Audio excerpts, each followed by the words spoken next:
I just want to invite somebody who's here. They've never given their lives to Christ. They've been trying, they've been wondering, they've been thinking about it.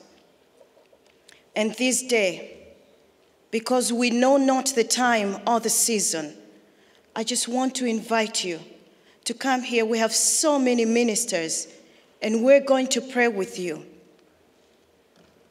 Don't worry about tomorrow. Don't worry about who you're sitting next to. Tomorrow is a promise. This is the only time that you're guaranteed. Do not let this time pass you by. Jesus is calling. I have 2 seconds, and I'm extending this invitation. Come to Christ. He is faithful. He will carry you through. This is what Mama would have wanted. This is what Mama lived for.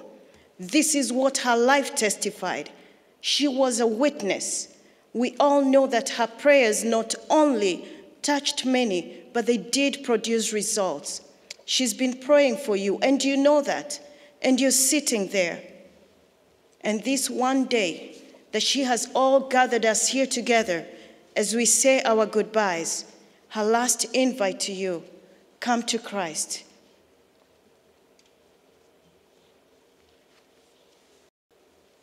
There is no shame in coming to Christ.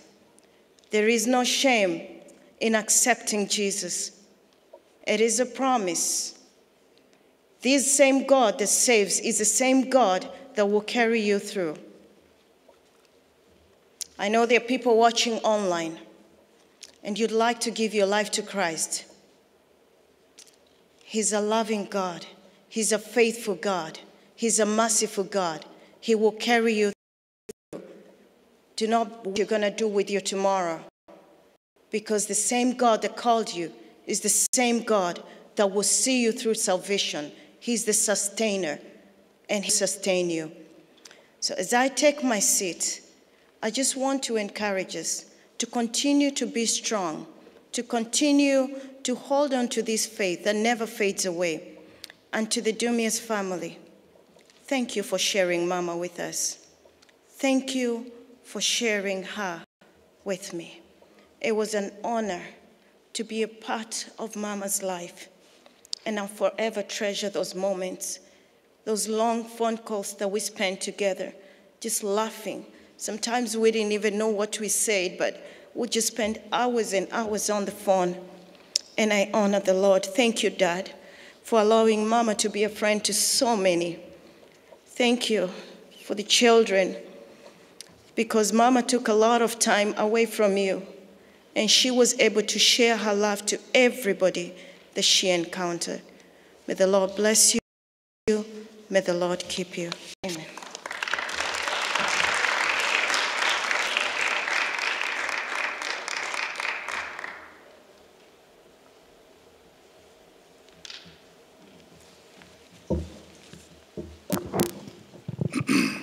Kabla sijaendelea mbele, ningependa kuwasalimu nyote katika jina la Yesu. Mjambo. Before I say anything, I just want us to respond to the song which was sung earlier. It is well. Let's just say it's still. It is well. It is well with my soul. It is well. It is well with my soul. Thank you. For those who don't know me, my name's Simon Kelum from Baltimore, Maryland, but originally from Baringo County, Kenya. I'm standing here as a family. Brother Ndumia is my very close brother. I've known him for over 40 years. I have brought condolences from my own family, the Kalum's family in Kenya. I hope mmepokea. Also, condolences from my own family in Baltimore. I have my dear sister there, my wife and kids. wamesema pole. My history with Ndumias goes way back to 1980s. We attended the same church, Ravine AIC, and he was my mentor. Mom was my Sunday school teacher. I was privileged to be one of the young kids who are singing in our wedding in 1985. We have come a long way with the family. And Mom has shown us a lot of love through this period. I will not talk off the script. I'll just read something I wrote because I can talk until morning. Otherwise, good evening, ladies and gentlemen. It is great to see many people here to honor our beloved sister and great mom, Sharon. Even though we are of diverse ages and all kinds of backgrounds, it is certain that we all have one thing in common, that is our admiration of Sharon's life, which was filled with peace, love, and harmony. I have known Sharon for over 40 years. Ndumia family and Kelum family have long history of cordial relationship, stretching back to 1980s, as I said before. Everyone here has a special memory of Sharon. Over the years, I always admired her humility, happiness, kindness, and generosity. When Dumia relocated to America, we had a lot of plans with his family. My family in Maryland and them, we had a lot of plans about how we're gonna reconnect and continue with the relationship we had in Kenya. But God had his own plans. But in all that, we respect God's plan. Finally, death is not the end. It is the beginning for those who we have lost, where they are greeted by familiar faces of all family friends who went before us. Finally, I want to speak to our mom. We feel honored and privileged to have been a family you showed unconditional love. You are the best mother anyone could wish for. Until we meet again, rest in peace. We will miss you forever. Thank you, and God bless you.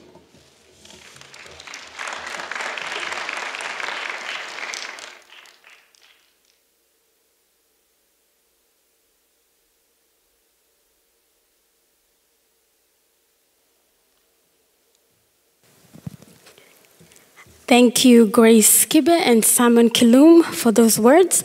At this time, we're going to have Sister Nancy Kamau. She is coming to speak not only on behalf of herself, but representing the entire family in Kenya as well. And I know, once again, they are tuning in. We have a large audience watching on Facebook and on YouTube. God bless you, and thank you for tuning in with us. God bless you, Sister Nancy. Amen.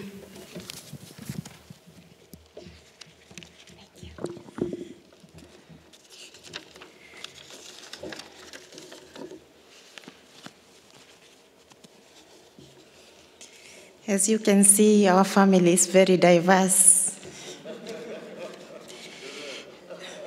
Mambo sawa sawa, mambo sawa sawa, Yesu akiwa enzini, mambo sawa sawa, mambo sawa sawa, mambo sawa sawa. Praise the Lord. My name is Sister Nancy. I am a Catholic sister, as you can see, and also a family member. my uncle here, and my aunt, whom the Lord has taken. And I'm here on behalf of the family. And before I begin, I will also introduce the family here. We have Harrison Penny Kamau. Please, if I call your name, just stand up and raise your hand, from Washington, D.C. We have Juliana Wanjiko from Delaware, also family member. Please, thank you. We have Leonard Mwangi and family from Dallas, Texas. Thank you. We have Marvin Mboro and family. Thank you. James Mboro and family. Okay, stepped out a little. Jacinta Mboro and family. Thank you. Juliana Nganga and family. Thank you. And Abby Kiptanui and family. Thank you very much. Those are here, but also we have a lot of family back home, and I'm sure they are tuning in and they are here with us to celebrate a life of our auntie, of our mama. I'll begin with something I wrote. Most of this you'll hear it again and again because it has been said. Seems like we were together as we wrote. So I'll begin. The tribute to Sharon Jepkoril Ndumia, my aunt. I heard a voice from heaven say, "Write this. How blessed are those who die in the Lord. Yes, says the Spirit. They will rest from their labors, and their deeds will follow them." From Revelation 14:13. We celebrate, as our MC told us today, a life well lived. A rose has blossomed in heaven. She was a wife. She was a mother. She was a grandmother, auntie, sister, cousin, a daughter-in-law, a spiritual mother, a friend. My Aunt Sharon was everything to us all. From our family, from the Kamau's family, where I come from the Kalibalas family, the Ndegwas family, the Mondias family, and all our extended families, we bring our condolences to you all. We thank God for the gift of our mama. Thank you, Aunt Sharon, for the gift you are to us in our family, for the years you spent caring for everyone, for your husband, for your children, for our grandparents, both paternal and maternal, for your sisters who are our aunts, and for all the church family. We thank you, Aunt Sharon, for the gift of faith, a faith only God knows that was shared with your family and the church family. We thank you for your love, a great love that surpasses all that we can ever know, that you shared with everyone you met, for the friendships, for the friends you made and shared the love of God with them. God saw you getting tired and weary, and so he put his arms around you and whispered, "Come back home, my daughter. Come to me." We treasure every moment you spend in life with us. If there was happiness in our hearts, it's because you helped put it there. We treasure your precious memories and laughter and joy. We treasure your courage, resilience, and your great faith in God. We treasure your gentleness and encouraging words you shared with everyone. As St. Paul reminds us today, 1 Thessalonians chapter 4:14, for us believers, if we believe that Jesus died and rose again, In the same way, through Jesus, God will bring with him those who have fallen asleep. All we do here on earth is in preparation of where we shall be after this life. And our deeds, as the book of Revelation tells us, will speak for us. Our aunt has lived her life and has lived it perfectly. We celebrate the gift she was, her gift of faith, family, and friendships that she made with all of us. We celebrate you, Auntie, for your generosity and love, great love. It is not the events of this life that were extraordinary, but the way you faced life with courage and faithfulness. Blessed are you who died in the Lord. Your deeds follow you. May God reward you. May God reward your good deeds with eternal life. Till we meet again, may you rest in peace. From our family, God bless you all.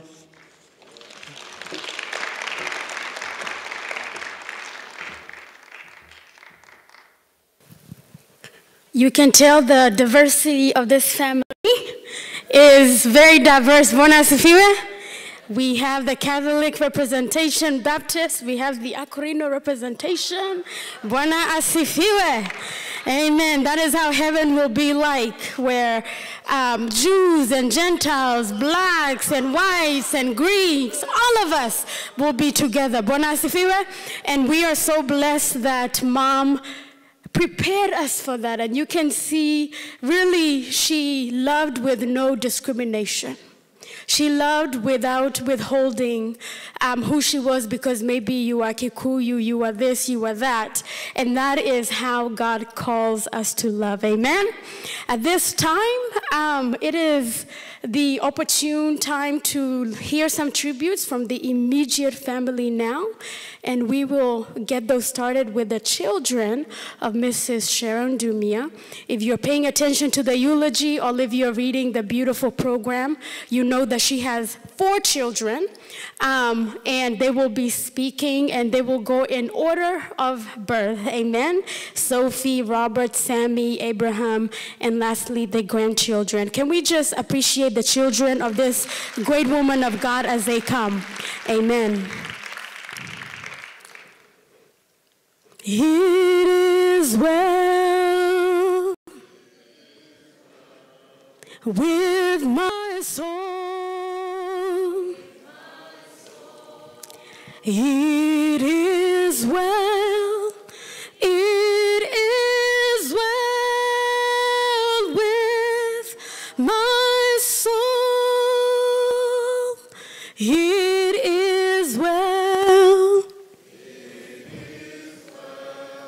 with our soul. Oh, it is well. It is well with my soul. Wacha nitoe kitamba. Praise God. Wow. Sijui hata nitaanza wapi, but God is good, and all the time. Yeah, before you is a Sharon generation. You can see it. Yeah, and we are blessed. My name is Stanley Musyoka. I'm the first and the only son-in-law in this family. Amen. I have lost a friend. Mama was my friend, and all of you know that. Nimeumia, lakini God is good. We are mourning like people who know God. Amen. And Mr. Waigwa said, to die is God, and to live is God. Amen. Amen. And today we are strong because of that powerful word. Amen. Ningeongea mengi, but I'll just invite my wife to give the tribute. Amen. Amen.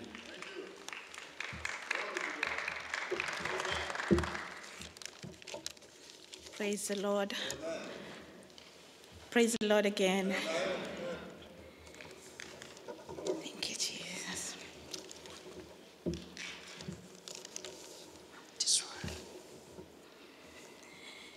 Today, I'm here to celebrate my mother. My mother was a pillar to our family. My mother called me Mamu. My mother called me Wairimo. My mother called me my daughter. Being the only daughter in the family, she taught me a lot. And for me to be here and you see me standing, it's because of her teachings.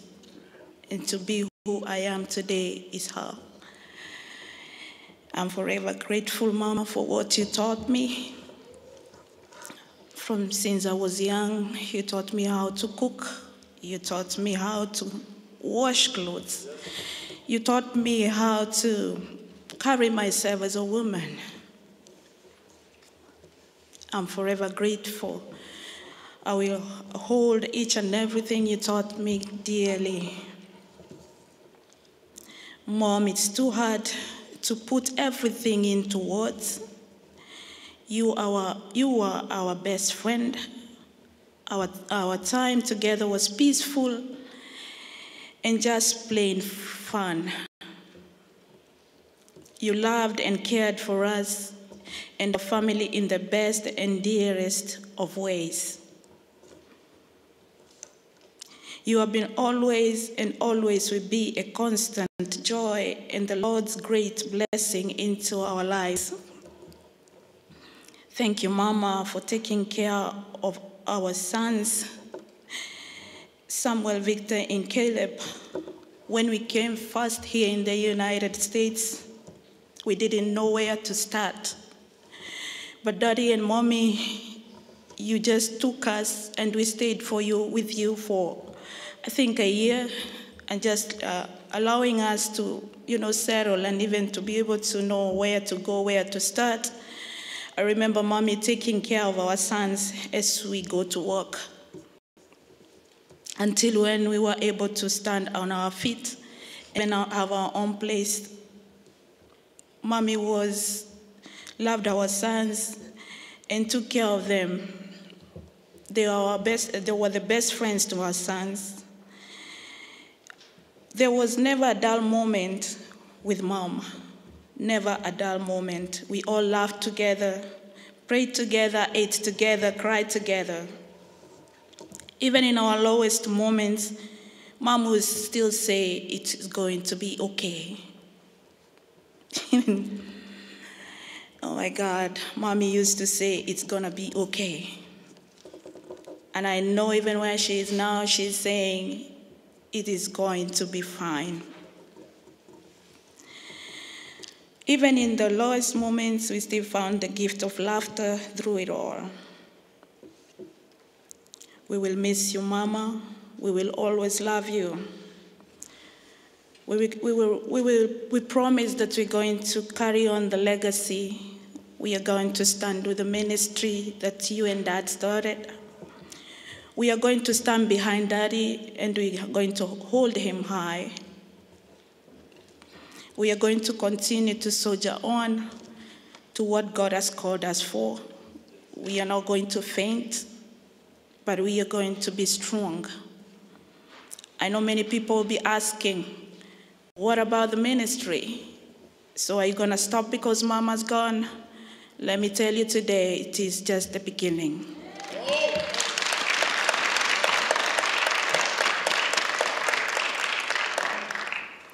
It is just the beginning, because all what Mom would have wanted is for us to go on, but not to faint. So we just ask you to continue praying for us, because rivers of joy will stand high, and the flag will fly. Amen. In the mighty name of Jesus. Rest in peace, Mama. We will surely miss you. Amen. God bless you. And before I I step aside. I want to thank you all because I know I'm not going to get another opportunity to say this. We have seen your love evidently in our lives. We didn't know this. We didn't know that Mom drawn too many people to herself.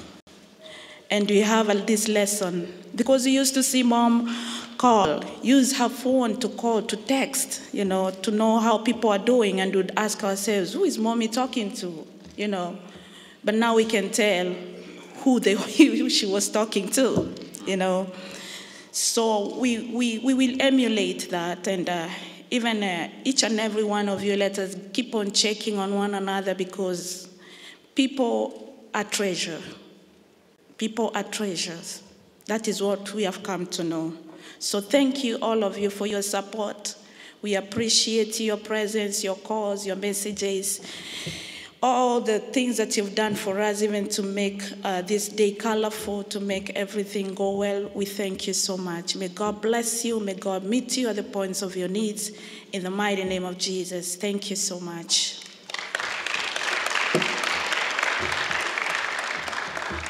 Thank you so much. We're going to invite one of the grandkids to read the tribute. Praise God. Praise God again.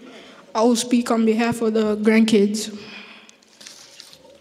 Social Sharon was the best social I would ever ask for. I remember when we used to go visit her and she would always give us food and milk, and she would always hang out with us. During our birthday, Social and Guka would always bring us gifts. She always made sure that we were all at our best behavior. Social always reminded us to work hard in school. Social used to pray for us every time we visited her and when she visited us. We know that you are with God in heaven and watching over us. We know that you loved us so much, and I, Sammy, Victor, Caleb, Zara, and AJ love you so much too. And we will always do and remember everything that you taught us. We will miss you, Social Sharon. Amen.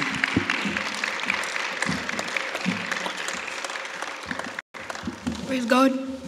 Praise God again. My name is Victor, and I'm going to be doing a poem for Social Sharon.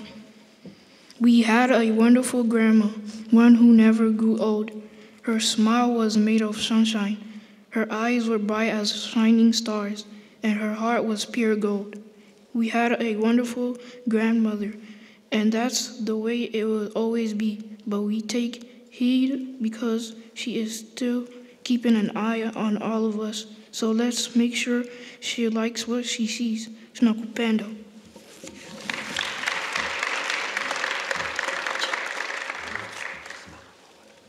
Thank you so much.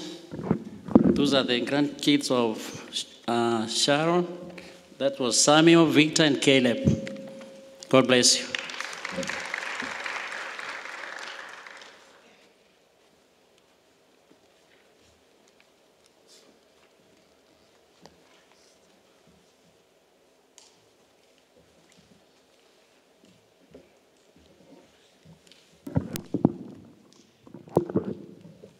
Praise the Lord. Bwana asifiwe.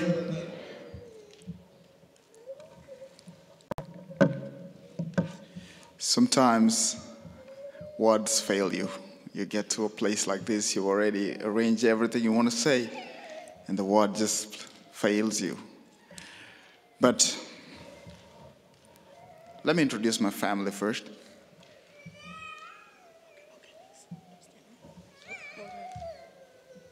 So this is my wife, Liz, and this is our daughter. Wave to everybody. This is Zara, Jeb Career, Ndumia. This is my mom.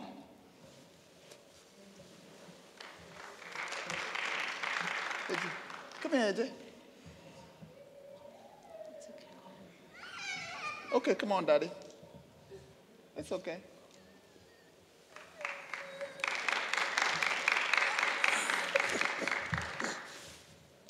And this is AJ, Alvin John Dumia. This is my dad. Pastor Ndumia.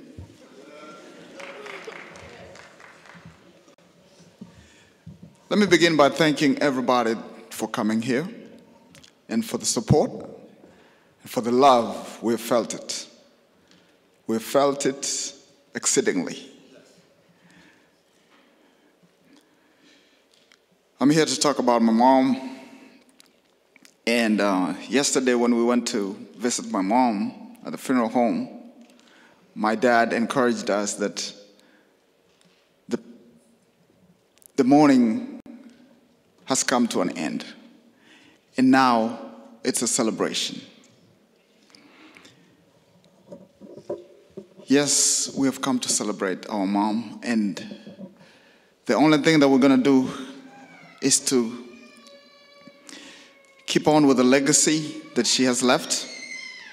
Excuse Pastor for the background noise.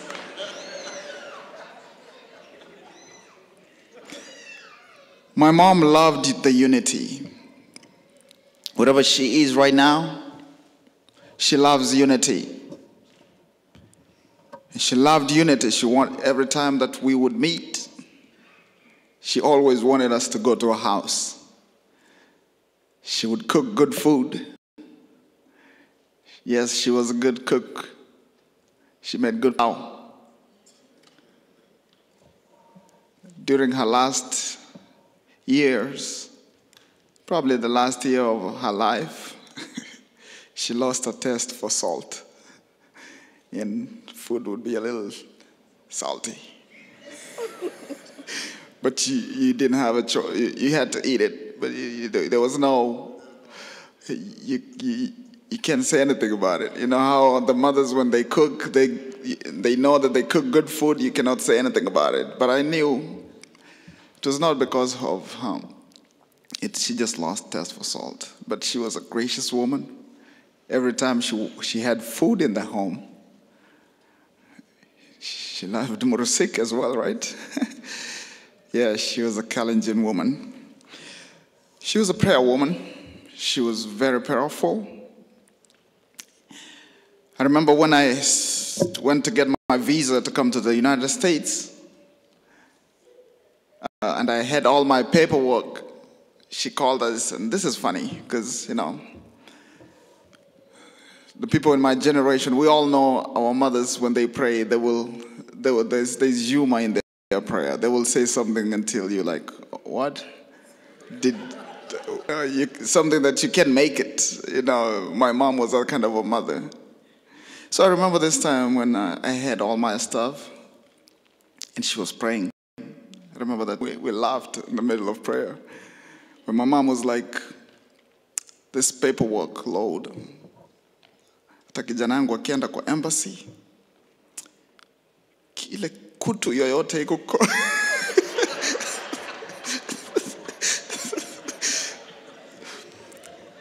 whatever she wanted to mean, whatever that is, kutu is rust. Whatever is not right with this paperwork, the Lord make it right for him. And to tell you the truth, those were very innocent prayers, but they were answered.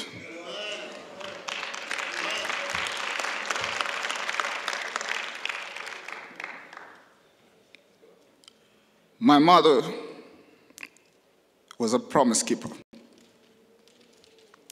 Anytime you'll call her, or you will tell her that you're going to go see her, you better do that, because, I mean, she's not going to come at you and be angry at you or whatever, but you know that you have to. And most of the time, she left you with a guilt trip, because if you don't do it, it's going to hurt you yourself, because you're the one, she didn't tell you to make that promise. But if you make it, she will be like, okay, nimepika chakula munakuja bado, you know. Then probably something came up, and it will make you feel bad. So and if she said that she was going to do something, she would do it. That was my mom. She never complained. A lot of people are really still wondering, how is it that my mom passed away? And she was sick, and we didn't know about it. I get all that question, and I understand, and I feel you when you ask me that question. But my mom was not the kind of person that complained. She was always positive. Even when I called her in the morning, I knew probably she had gone for chemo. And she wakes up in the morning, she's like, I'm good, and I woke up well. Everything is looking good. My vitals are good. My blood pressure is good.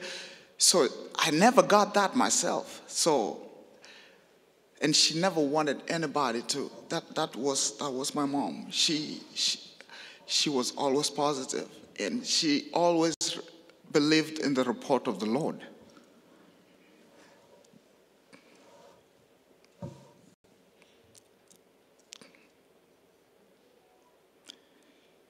My mama never believed she was sick. And that is the kind of faith that, I know we talk about acceptance and all that, and I agree. But my mom did not entertain that. And she didn't want anybody even to say anything about her being sick. That's why you see she was beautiful to the end.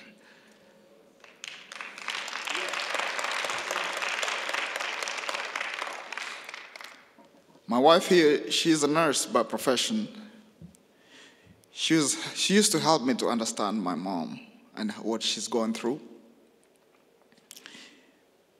And when I looked at the numbers and everything and understanding how everything is looking, especially towards the end, and the way my mom was positive, it didn't make sense. Because of the kind of faith, she was a fighter. She was always positive, and it has left something in our hearts about always being grateful and positive, no matter what the circumstances. Because that's the word of the Lord. It says, give thanks in every situation. My mom, she never preached at the rivers of joy, the pulpit, but her actions spoke. Blessed be the name of the Lord. My mom was a caller. She will call. She used to check on us every day. Even when she was in Kenya, my family in Kenya know this. I know they're watching the Mamadis, the Ndegwas. You all know my mom used to call and check on everybody. It's not like because she was idle or because she didn't have anything else to do. But she loved to hear us and that we are doing well. That was all her intention, to make sure that we are all doing well. She spoiled my dad.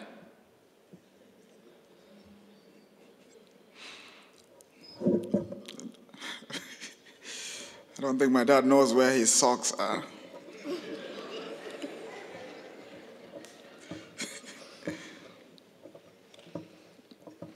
She was a Mutumia Ngada. A Mutumia Ngada. And Dad, we will stand with you. We will support you. And I know God has good plans for you. Just like my sister said, this is the beginning of the things.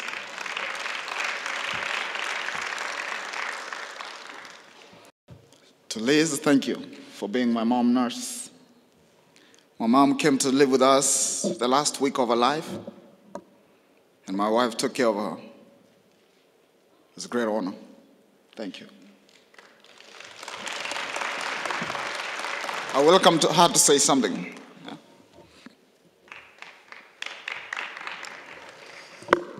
Yeah, thank you. Thank you so much. Thank you.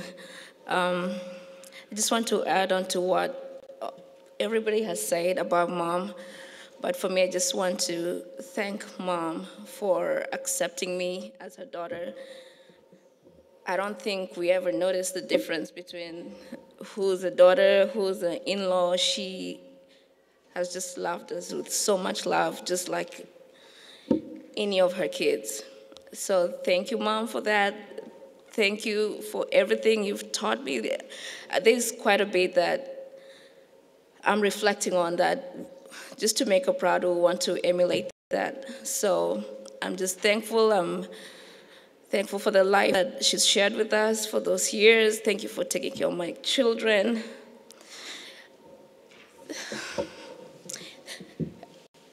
Thank you. And like we keep talking, all of us, how we feel God being so close, even when you're brokenhearted. So we feel his closeness now, and just to make her proud, like the verse we shared today on Revelations 14 that says, our good deeds will follow us. And for sure, we have seen all her deeds are following her. So I would take that mantle to make sure we do the same. So thank you.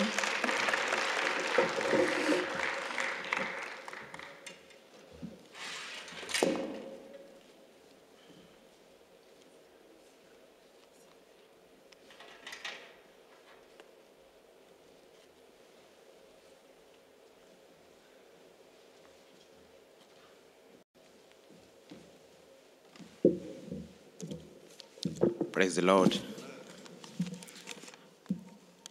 Before we read our tributes over here, I just want to say thank you to everybody who is here today to celebrate my mom's life.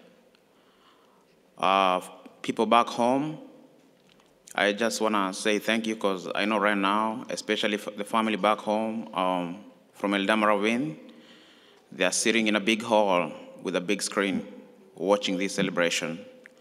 I want to thank the Ravine News for what you've done to our family. I have a lot to say about my mom, because my mom was my best friend.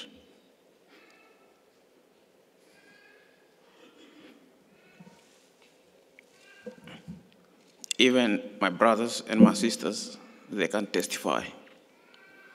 Like, mujue tu Samia akisema kitu, mama hawezi sikia. Like, they can't, mama hawezi sikia yenu tena, so long as Samia amesema nivyo. And my mom taught me a lot. My mom taught me how to cook. And the last days, when my mom was sick, before I went to work, I would make sure I've cooked the best soup for her, and I've dropped the food over there. 2 days before my mom left, it was on a Sunday, and the church and dad and my brother and sister, they had to go because the service has to go on. And my brother called me and told me, hey, Sammy, if you can come and stay with mom.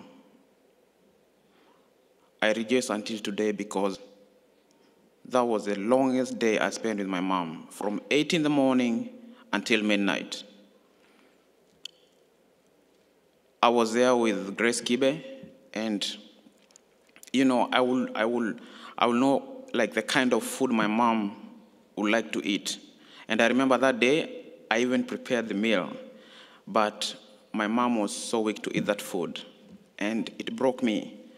But I say, Lord, you've seen I've done for my mom. When my mom passed, I felt a heavy pain in me, of which even right now I'm trying to fight it. Because my mom will always tell me this: among all my children that I have, all of them, when I was giving birth to them, they came like smooth without any pain. But you, my mom say that, wewe unajua ulifanya karibu nichinjwe. And you know, now when my mom went to be with the Lord, the pain I'm feeling, I could relate like what she really meant. I don't want to take much time. I'm just gonna read something small here for my mom. And we wrote here with my wife, Lois. She's gonna say something after this. Our dear loving mom, we are here to say goodbye, but we know one day we will see you again. We have a million words to say, but all are in memories of you. Mom, you will be in our thoughts. Thank you for teaching us life values, cooking, cleanliness, and many more, not forgetting praying every day. We promise to take care of Dad and finish the work that you had started. You may be gone from our sight, but you're never gone from our hearts. This is from us. And to all the friends who have come to bid farewell to my mom, I just want to say thank you. My mom was a friend to all. And as even Robert said, my mom used to call, like, I think my mom would charge her phone, I don't know how many times a day, because my mom used to talk a lot over the phone. And all I know is, even for me, my mom, like, I used to talk with my mom every day, until sometimes I could say, I'm not saying that I don't talk with Dad every day, but I used to talk a lot with my mom because we had that connection. Thank you all for coming. God bless you. And thank you for supporting us and being with us through this journey. It's not easy, but I know we're going to make it. God bless.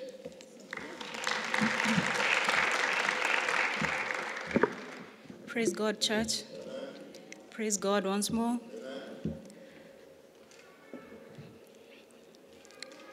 I want to thank God for gathering us today here to bid farewell, Mom, and to celebrate Mom.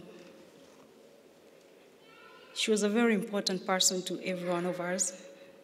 She impacted in our lives in different ways that we can't even understand how she was able to touch all your hearts as well as ours. As family members, we don't complain that she never had time for us.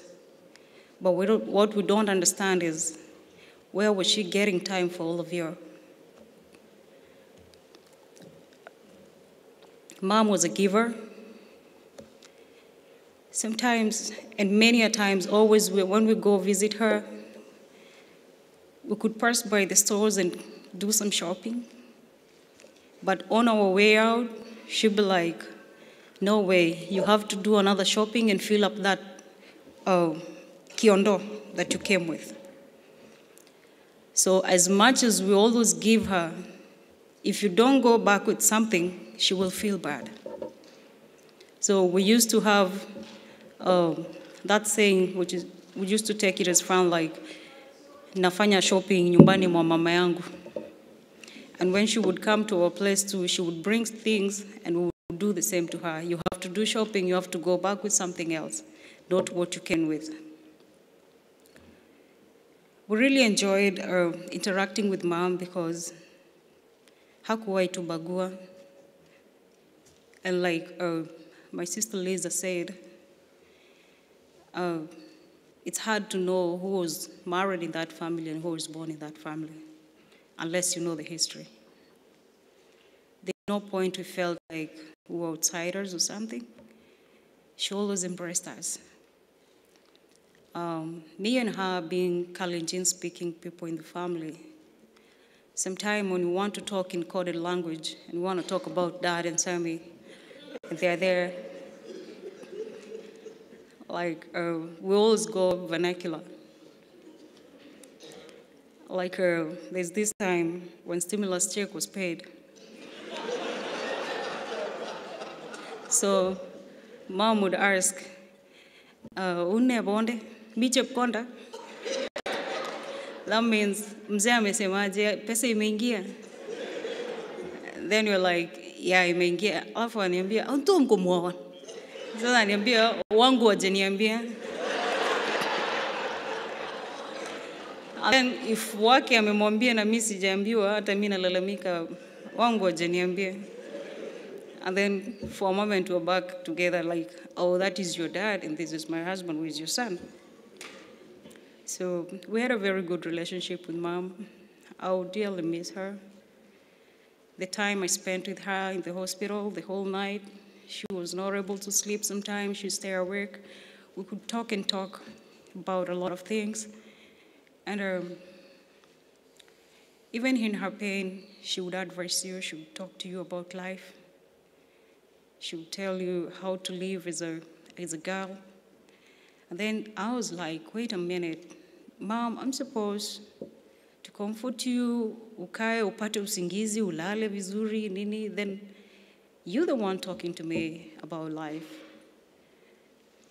I didn't know that was a red flag or something, because we always knew that we will get out of the hospital, we'll go home, and we'll live happily again. But mpango ya Mungu ni kubwa na zaidi kushinda yetu. And let's all appreciate every moment that you have with one another, because you don't know if that is the last time you're going to be with that person, or you're going to have some more time.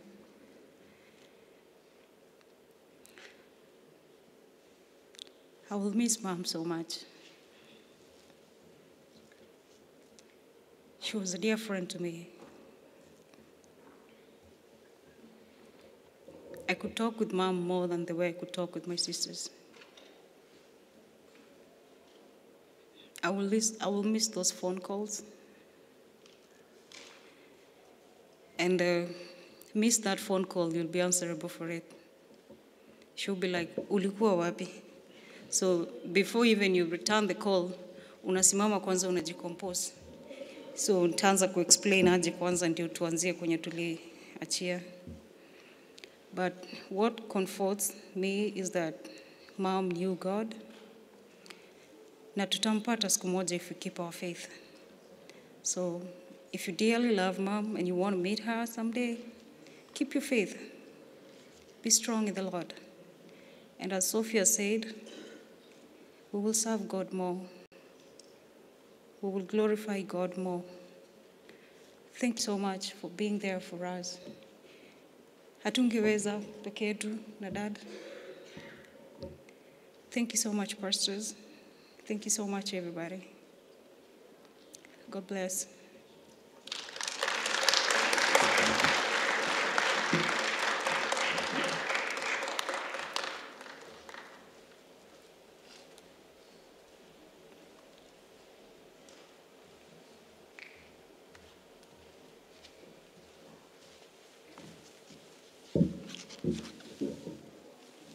Hello, everybody. My name is Abraham Kipto Ndumia. First of all, the turn-up is overwhelming. The support you guys have given us is beyond overboard. My mother was a loving mother. I know right now she's seeing all this thing which is happening here because she had a kind heart, number one. She was loving, she loved peace, and she brought us, we as a family, we have stayed together because of that love.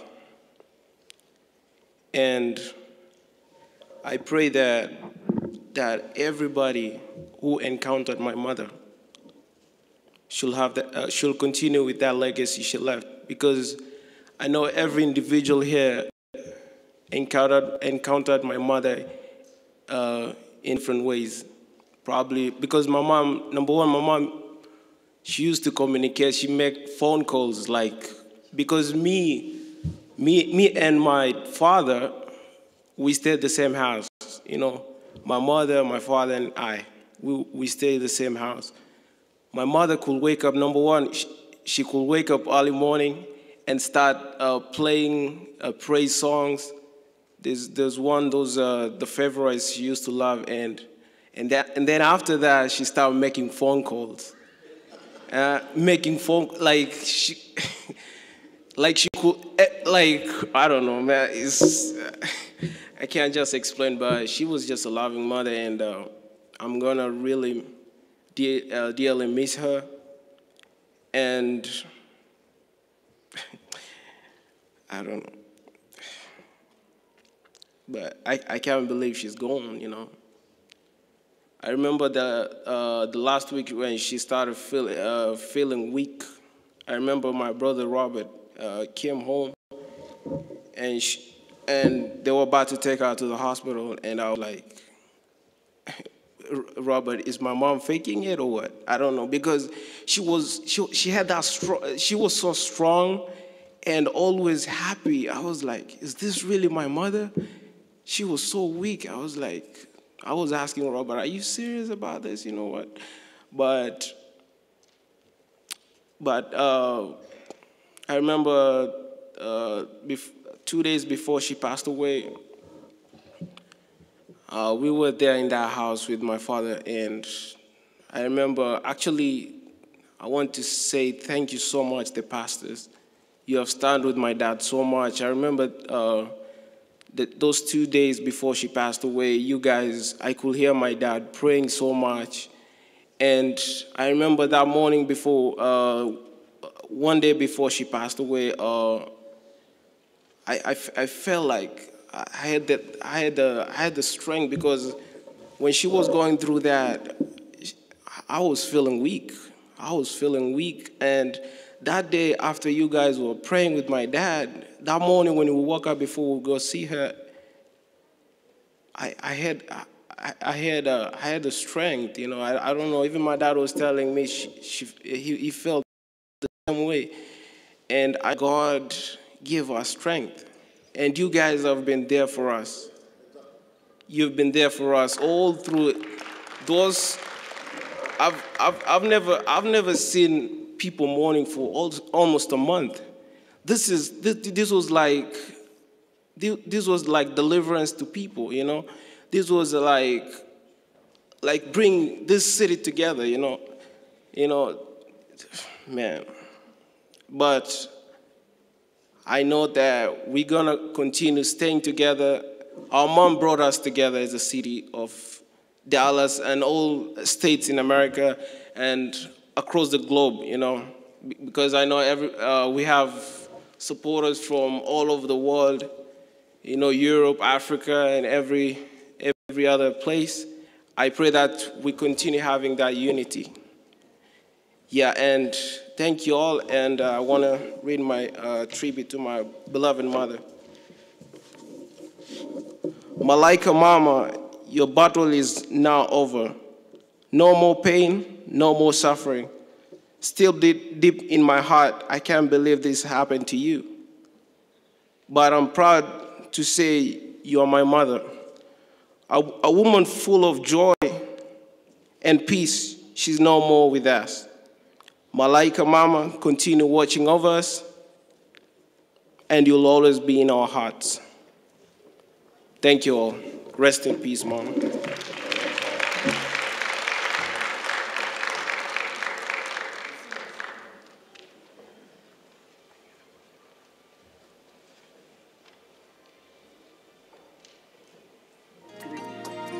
Thank you for being you. She is more than just a mother. She's the heart of our home. She'd cross the ocean and back to show us we're not alone. A love that fights and protects. A love that reaches out with unconditional grace. In Christ she has no doubt. She's the reason I am who I am today. She taught me to live boldly for what is true. Not to her and every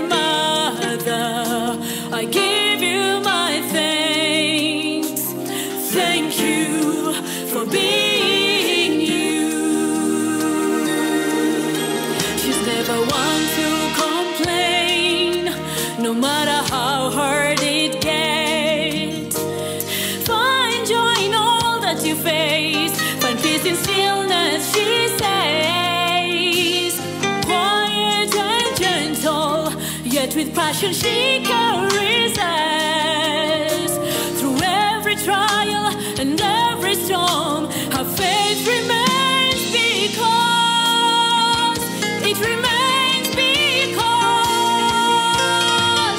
she loves without fear of tomorrow. She is clothed in dignity and grace.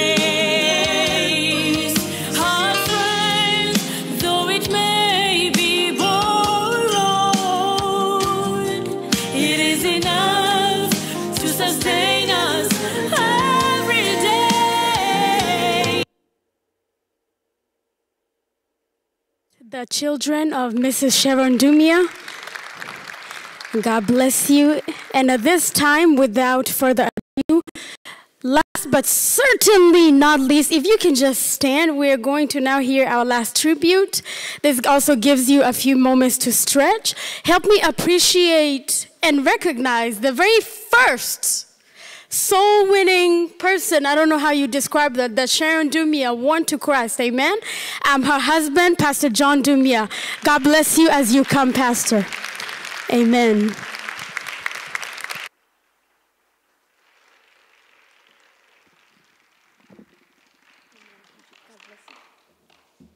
Praise the Lord.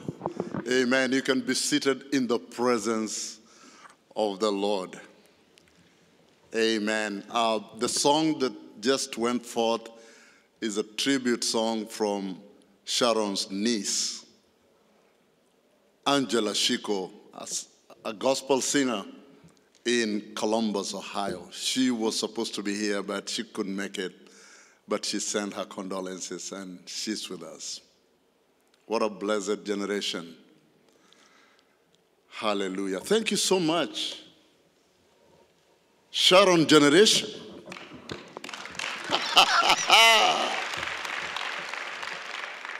You have lifted up my heart. And thank you so much for the tributes that you gave.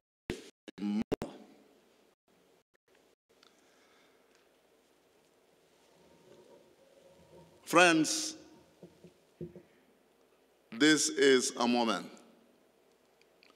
And as the children have said, I cannot start my tribute before saying thank you so much. Thank you so much. Each one of you, the entire body of Christ in Dallas, and the gatekeepers, the pastors of this city, who stood by our side, in whom I found a leaning shoulder. I have no words to express this. The family here in Kenya, in Baringo, and the entire diaspora, my former students, and those that I ministered to many years back. Maybe at the end, I will request those who came from out of the state to stand later on. Mke mwema ni nani awezaye kumwona? Maana kima chake chapita kima cha marjani. Moyo wa mumewe humwamini, wala hata kosa kupata mapato. Hutafuta sufu na kitani. Hufanya kazi yake na mikono kwa moyo. Tena huamka kabla haujaisha usiku, huwapa watu wa nyumbani mwake chakula, na wajakazi wake sehemu zao. Hujifunga nguvu viunoni kama mshipi, hutia mikono yake nguvu. Huwakunjulia maskini mikono yake, naam, huwanyoshea wahitaji mikono yake. Hujifanyia mazulia ya urembo, mavazi yake ni kitani na ujuani. Watu wa Ravini mnanisikia? Watu wa Bondeni mnanisikia? Huyu ndio mama. Alikuwa mrembo, na alijua jinsi ya kuvika watoto wake nguo.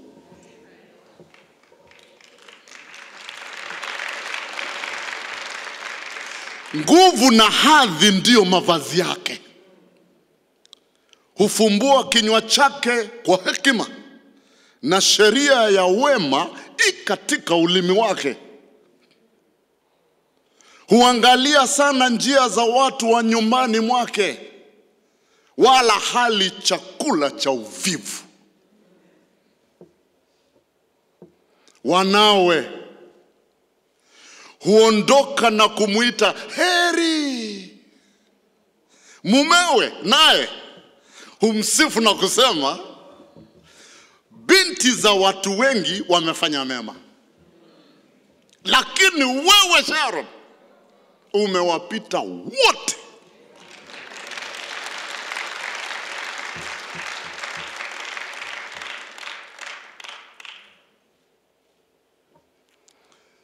Upendeleo hudanganya na uzuri ni ubatili, bali mwanamke amchaye Bwana ndiye atakayesifiwa. Mpe mapato ya mikono yake, na matendo yake ya msifu. Amen.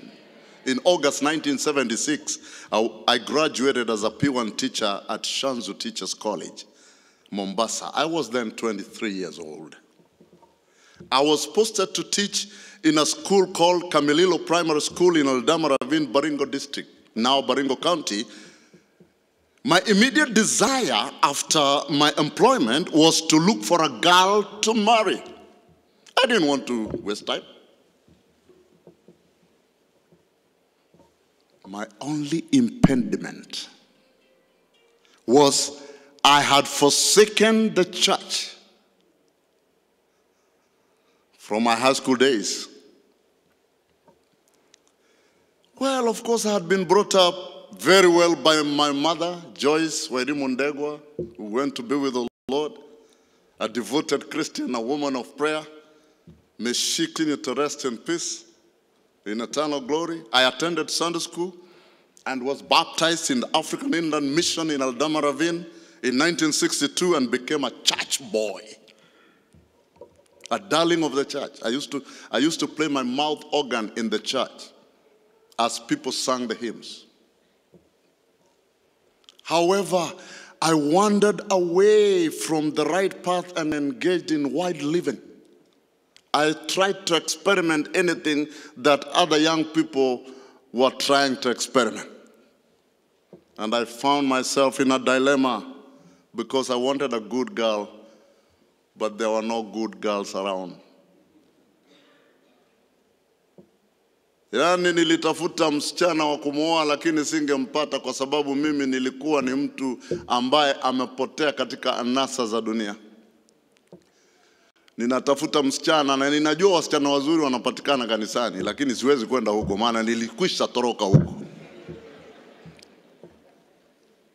Every young man wants to marry a girl who is born again, even when he knows he's not living right. That's where people go to look for good girls. So my life was in a mess, and I didn't know what to do. It was in the midst of this confusion and uncertainty. One day around April 1977, I bumped into a young girl. I want to use this bumped into, which actually means meeting somebody unexpectedly, by chance, and out of the blue. You know, I'm looking for a good girl. I know the good girls don't want to talk to me because they know my life. I look at this side, I cannot go to church. So in my walk around looking for a girl to marry, I bumped into this girl that I met. And that is Sharon, the lover of my soul.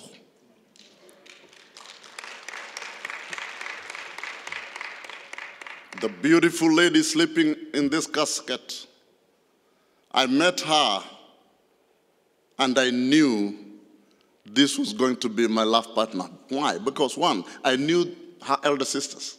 I knew her sisters. We lived in the same village. Nyinyi watu wa Bondeni mnajua pale mahali ambapo tulikuwa naishi pale, eh? Swahili village. Tuko pale, mimi najua wasichana wote. Lakini huyu nilipokutana naye mimi nilijua anatoka kwa hiyo familia lakini sijamuona tangu. I had not seen her. She was so beautiful.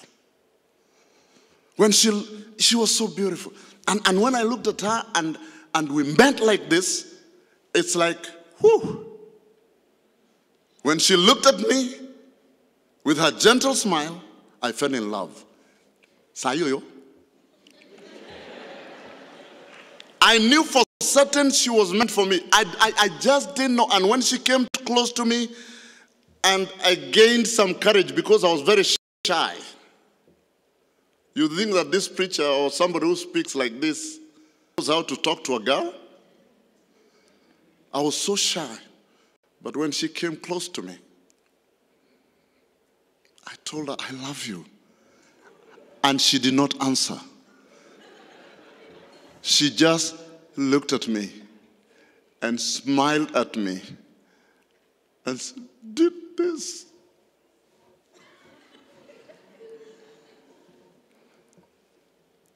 After meeting her for a few times, the journey of courtship began, and she accepted me, and she loved me unconditionally, and she embraced me in my recklessness, and she accepted me in my waywardness. She accepted me in the rebellion, and even in my transgressions and my perversity. Although she was a very humble and gentle girl, she accepted me. The mother of my children, the mother of our children, the one that they have talked about, that is exactly who she was at that time. You know what? I didn't know her. Only later, when now we courted and we were supposed now to be moving towards getting married and knowing their parents, is when I knew that she never lived in their home. You have heard probably some names that you did not understand where they came from. But she was raised by the first lady of our second president, Madam Lena Moe. When I said this, Mrs. Tony Wainaina told me, that's why she has royal, kingly, kind of. The way she walks, the way she was brought up there. And actually, this is where she came to know the Lord. She also used to go to her uncle's place. Her uncle was William Bomet, one of the prominent people who lived in Ravine, William Bomet, and her family who lived in Solai. So they used to go to the Baptist church. So that's where she went to the Baptist church. And then she went into Sunday school and she was baptized in the Baptist church by none other than the moderator of the Baptist church those days, Bishop Ada Kinyanjui. And so she became a Christian. And even when we were looking for a place to come and celebrate her, and we got a Baptist church, I said, what a coincidence that we can come and celebrate her life here. So without prior knowledge, I found loving a companion so dear and precious jewel and a Christian girl. And although I was not in the church, she just accepted me. She accepted me, and we went to the parents, and then we were married. Customarily, we were married, and then that time I was a teacher, and but she used to go to church every Sunday. Me, I don't go to church. I still go my manjaro zangu. By that time, we had Sophie and Robert. Robert was a small boy. And one time, the pastor of the church where she used to go came to our house, visiting her member. Na ni vizuri kumbe hii visitation sio mbaya baba. It's not bad. Pastors, we need to visit people. And so they came, they visited us in the home, and you know, I was asleep that time. Mahangova ziko mpaka juu. And then the pastor asked my wife silently, is he in the house? She said, yes. So can you call him?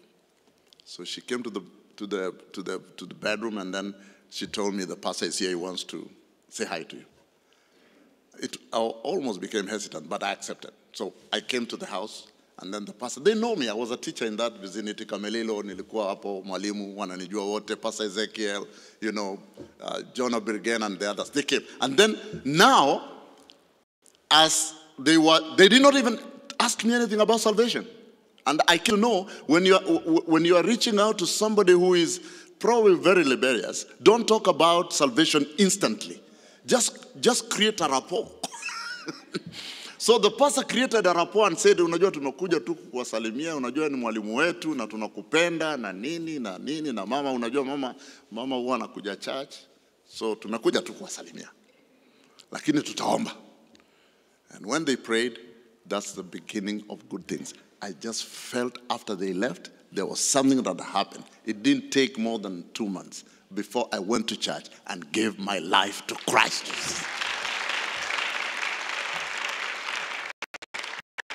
So on January 5th, as you saw on the pictures, we got married in the church. I became a church elder. I was a music teacher in Eldama Ravine AIC. And of course, Lena Moy was there to grace the wedding. I give tribute to that woman of God who shaped the destiny of my wife. Occasionally, we used to go to pray for her. So Sharon is, as my sons have said, and my daughter, was a beacon of faith in our family. She's the foundation of everything that you're seeing today.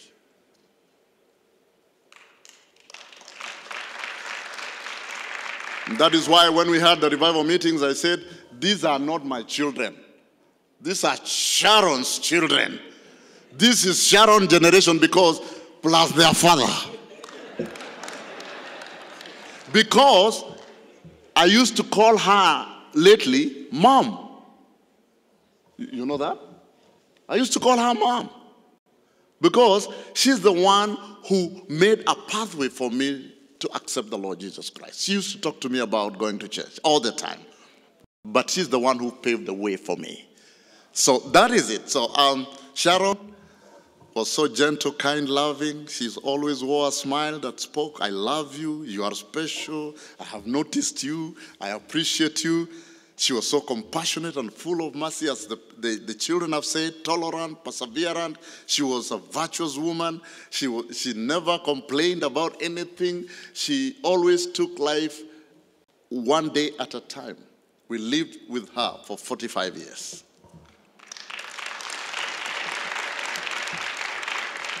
And not a single day did I sleep outside the house. Because I was a primary school teacher and the school was nearby. So tulikuanga naye tu asubuhi jioni, asubuhi saa sita jioni, asubuhi saa sita jioni. Only 5 years that I used to go and come back over the weekend when I was teaching in Kapropita Girls, and I know some Kapropita Girls are here today to come and, you know, I used to go there and then come back on Friday. Naingia Monday, natoka Friday. Friday ninarudi. And she was so accommodative. She took care of her maternal grandmother, took care of my father. The special thing about taking care of my father is that my mother was ailing and she used to stay with my sister, but we stayed with my father in the farm where we used to stay, and she cooked for my father for 16 good years.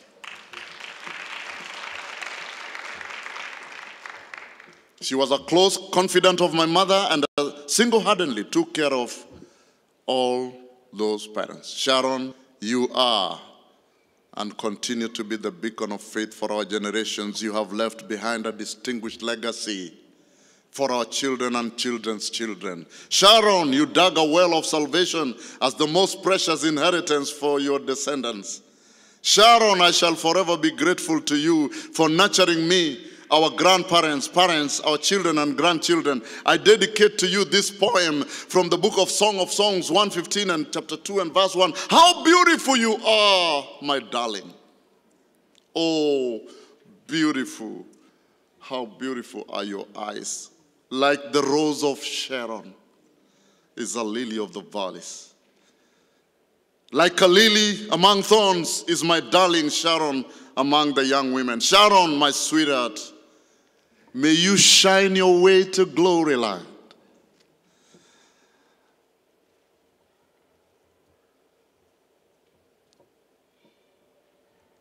And soon and very soon, we will meet again, my love. Come over here, my children.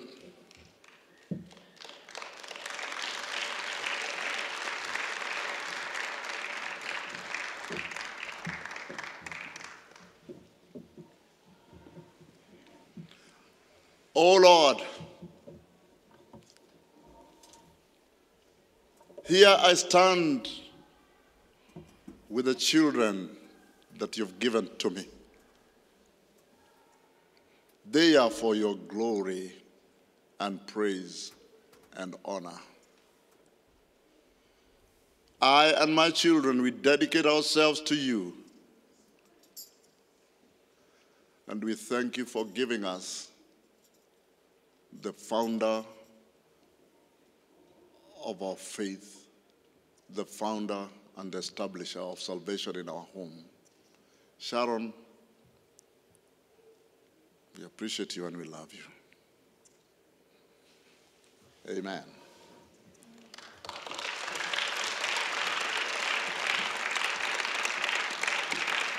And as my daughter said, Injili lazima iendelee.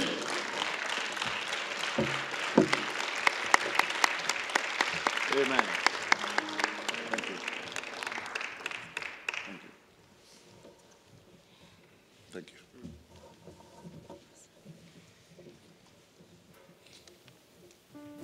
Can we appreciate this family and the father of the house?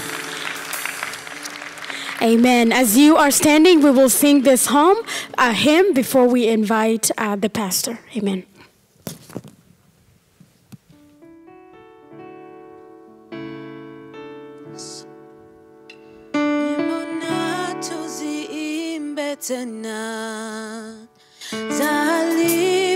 Tupenda mbele kwa damu ya dhamani sana, mbinguni tuonane milele, tuonane milele, tuonane bandarini kule, tuonane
sweet by and by as well. Amen.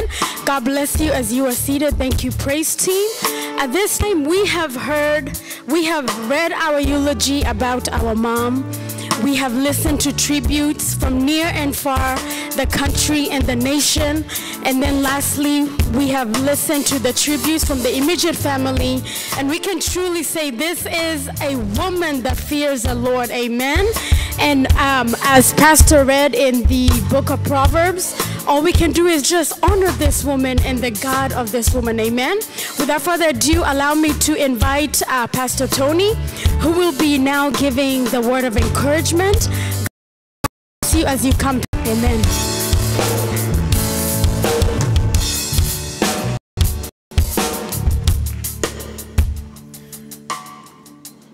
I want to bring greetings in the name of Jesus. Hamjambo.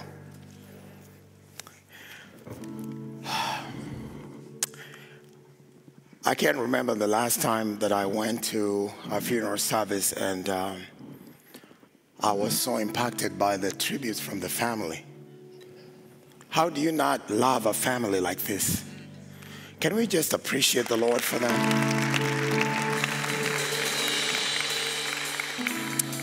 Pastor John Dumia, Sophie, Robert, Sammy, Stanley, and Abe, and your families. We really, really appreciate you so much for the way you heeded your mom and our mom as well. For sure, her legacy is not in vain. And it is not very common to be in a place whereby the life of one person just affects the lives of so many people. Because the moment you met with Sharon, she had this relationship that she would maintain with one person to make you feel like you're the only person in the world. And I don't know about you, because that's how she felt, make me feel. Before they started Rivers of Joy Church, Community Church, Pastor John Dumia and Pastor Sharon were coming to our church. And our history with Pastor John Dumia goes way back in Eldama Ravine. I was in school in one of those high school in Eldama Ravine. And that's where our history, and I know like most of you, your histories, date back. And I remember moments, when we would meet with Sharon, and she was just like all the words and the things that we've had here today. I loved her because, number one, she was a classy woman. She loves to dress. And, me and her, we used to, and of course, Pastor Ndumia, we would meet my wife, and I would ask her, Mom, where do you get all this bling bling? Because, Mom had, like unique jewelry in her hands, and I would touch them and ask her, where do you buy this? And she would look at me in the eye and say, do you want some for your wife, Catherine? I mean, the way she dressed, and you can see even the picture that we have on that display, she matches everything to the T. Guys, you know what? You are so blessed to have a mom like Sharon Dumia. And Pastor John Dumia, to you, it is going to be well. The Rivers of Joy Ministry Community Church is going to go even higher and higher and higher. Because as you prayed here, that was a very powerful prayer, saying that she's the author of salvation in your home. She's the one who brought salvation in your home. Sharon was a special woman. Praise the Lord. And we can talk. I mean, I think we wouldn't have enough words to each one of us given a chance and opportunity to express who she was in our lives. But as we reflect about where she is right now, she is in a better place. Praise God. The casket holds the house that accommodated Sharon Dumia. Mom Sharon is in the presence of God right now. She is looking at us, and she has joined thousands upon thousands of witnesses who are in glory today, cheering us on, telling us that we can make it, that when we struggle, she is clapping and encouraging us. You can make it on, you know? And she is cheering us on. And I'm glad that she's one of those cheerleaders up there in glory who is cheering us on. Praise God. As we reflect about her life, I know she would want each and every person who doesn't know God to be introduced to Jesus Christ, the author and the finisher of our faith. And it will be so befitting. And to be honest with you, I feel like if we just came here and stood up and prayed and called this meeting off, it will be befitting because we've had so much tribute for Mom. But I would feel that it will be a great service to her and to the Lord Jesus Christ to just share with those people who are watching us on the social media, to those who are here, and remind us about who Jesus Christ is and what he is able to do in our souls. Before I begin, I would like to acknowledge the men of God, the gatekeepers of this city. Shall we appreciate our pastors? Thank you so much for you have stepped in, you've stayed with Pastor Ndumia's family. Every single day that there was a maombolezi funeral, coming together, there was a pastor who was available to share the word. And that just tells us how Sharon has brought us together as a city. Praise God. And I believe that we shall continue with this spirit and we shall not allow it to die. I'm going to read from the book of Luke 16, verse 19 to 31. This is a very common portion of scripture, and I'm not going to be long, but we want to just simply dissect into this parable that Jesus spoke one day, and it's about the rich man and Lazarus. And the Bible says in verse number 19, there was a rich man who was dressed in purple and fine linen and lived in luxury every day. At his gate was laid a beggar named Lazarus, and he was covered with sores, and longing to eat what fell from the rich man's table. Even the dogs came and licked his sores. Verse number 22. The time came when the beggar died, and the angels carried him to Abraham's side. And the rich man also died and was buried. 23. In Hades, where he was in torment, he looks up and saw Abraham far away with Lazarus by his side. 24. So he called to him, Father Abraham, have pity on me and send Lazarus to dip the tip of his finger in water and cool my tongue, because I'm in agony in this fire. But Abraham replied, Son, remember that in your lifetime you received your good things, while Lazarus received bad things. But now he is comforted here, and you are in agony. And besides all this, between us and you, a great chasm has been set in place, so that those who want to go from here to you cannot, nor can anyone cross over from there to us. And 27, he answered, Then I beg you, Father, send Lazarus to my family, for I have 5 brothers. Let him warn them, so that they will not also come to this place of torment. Abraham replied, They have Moses, and they have the prophets. Let them listen to them. 30.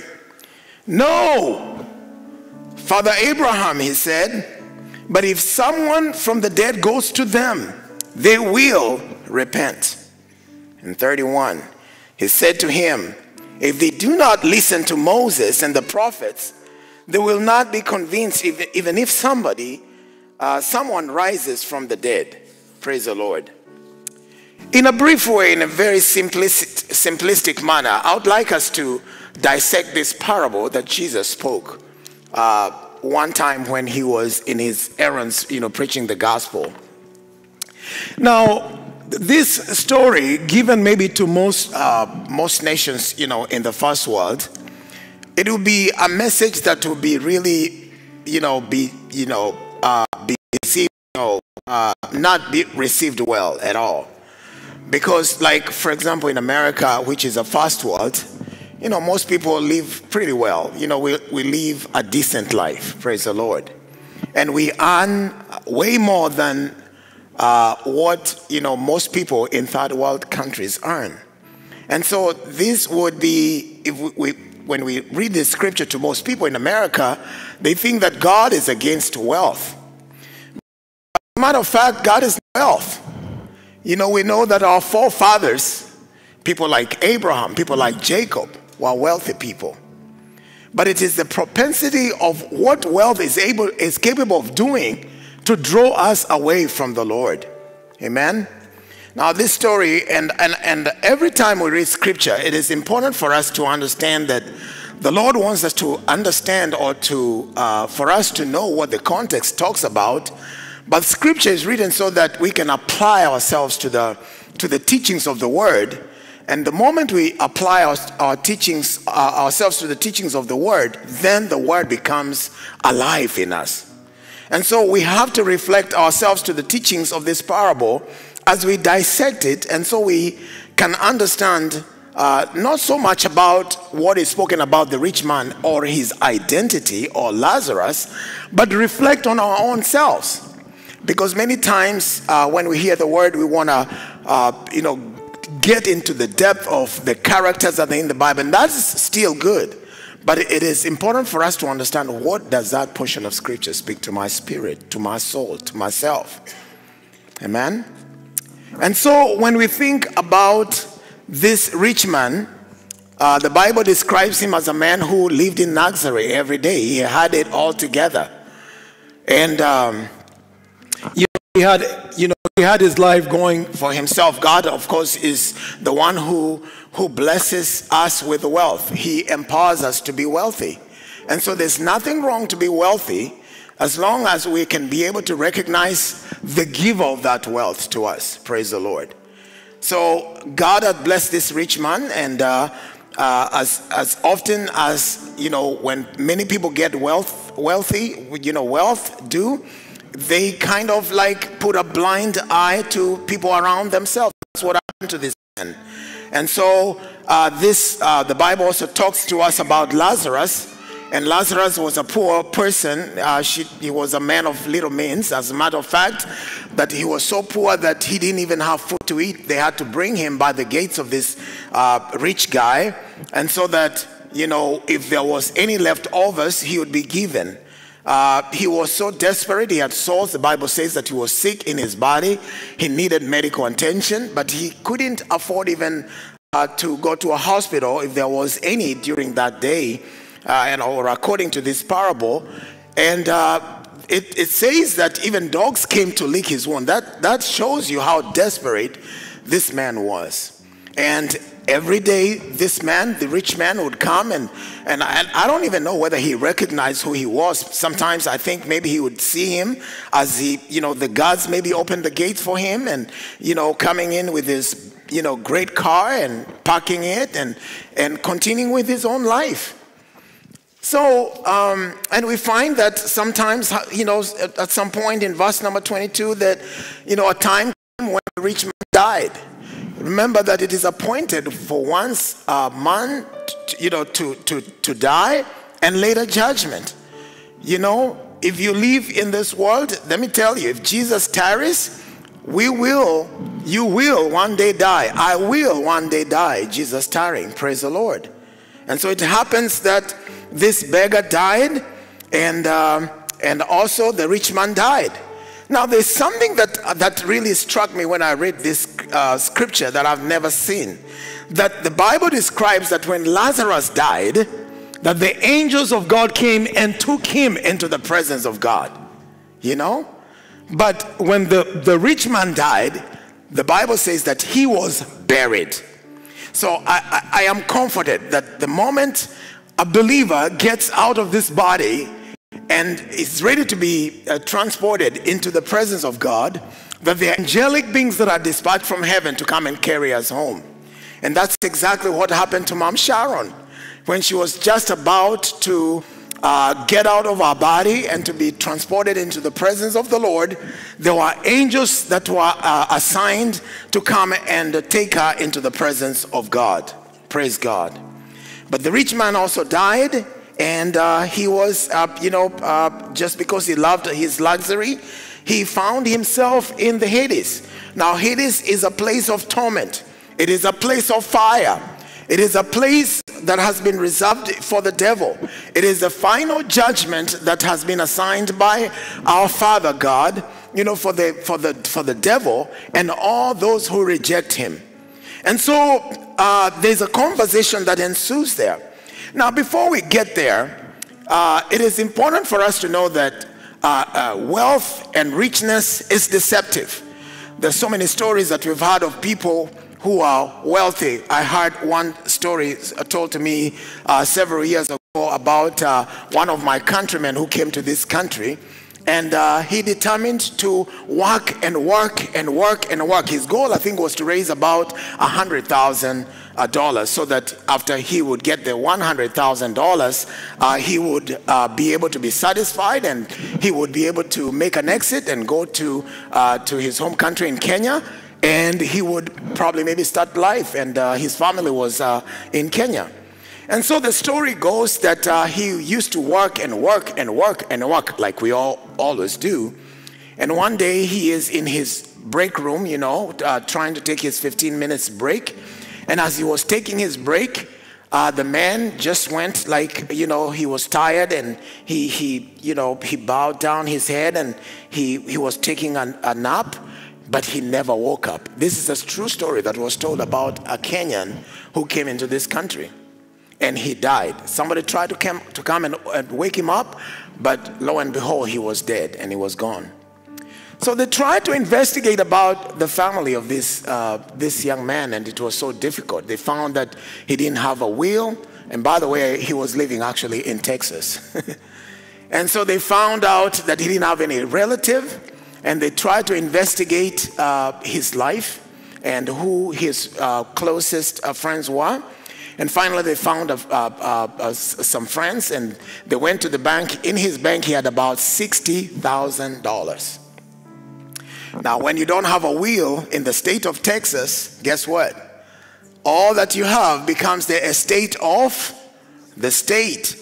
That is why it's very important for us to have a will. He didn't have no will. So all the things that he had told himself that he wanted to accomplish in the United States of America all came to a zero.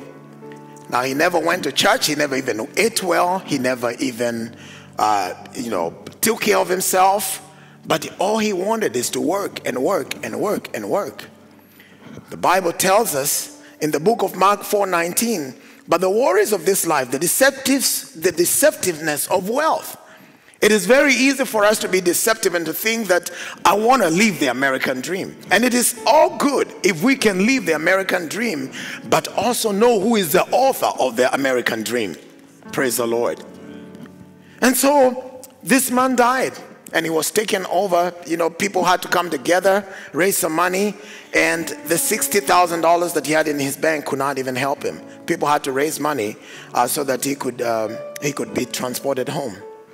So back to our story. So Lazarus is transported into the presence of the Lord. And so there's one thing that we find about this parable. This parable is given by Jesus.